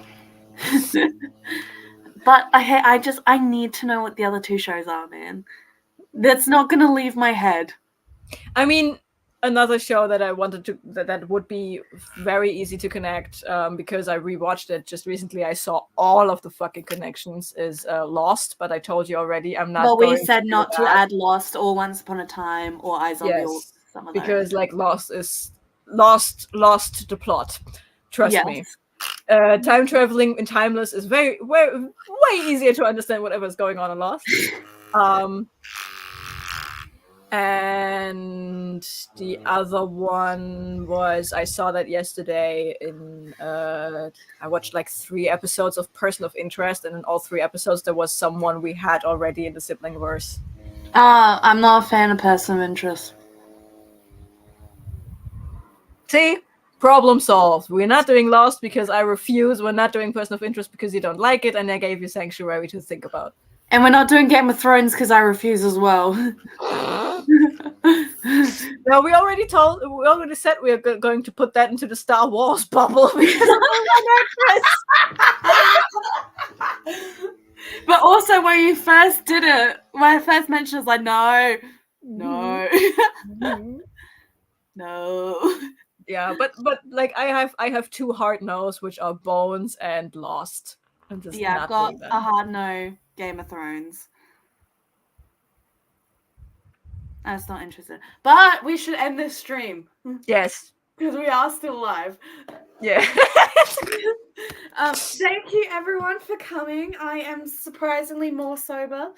I will not be on next week, so I will see you guys in 2 weeks. Bye. Bye.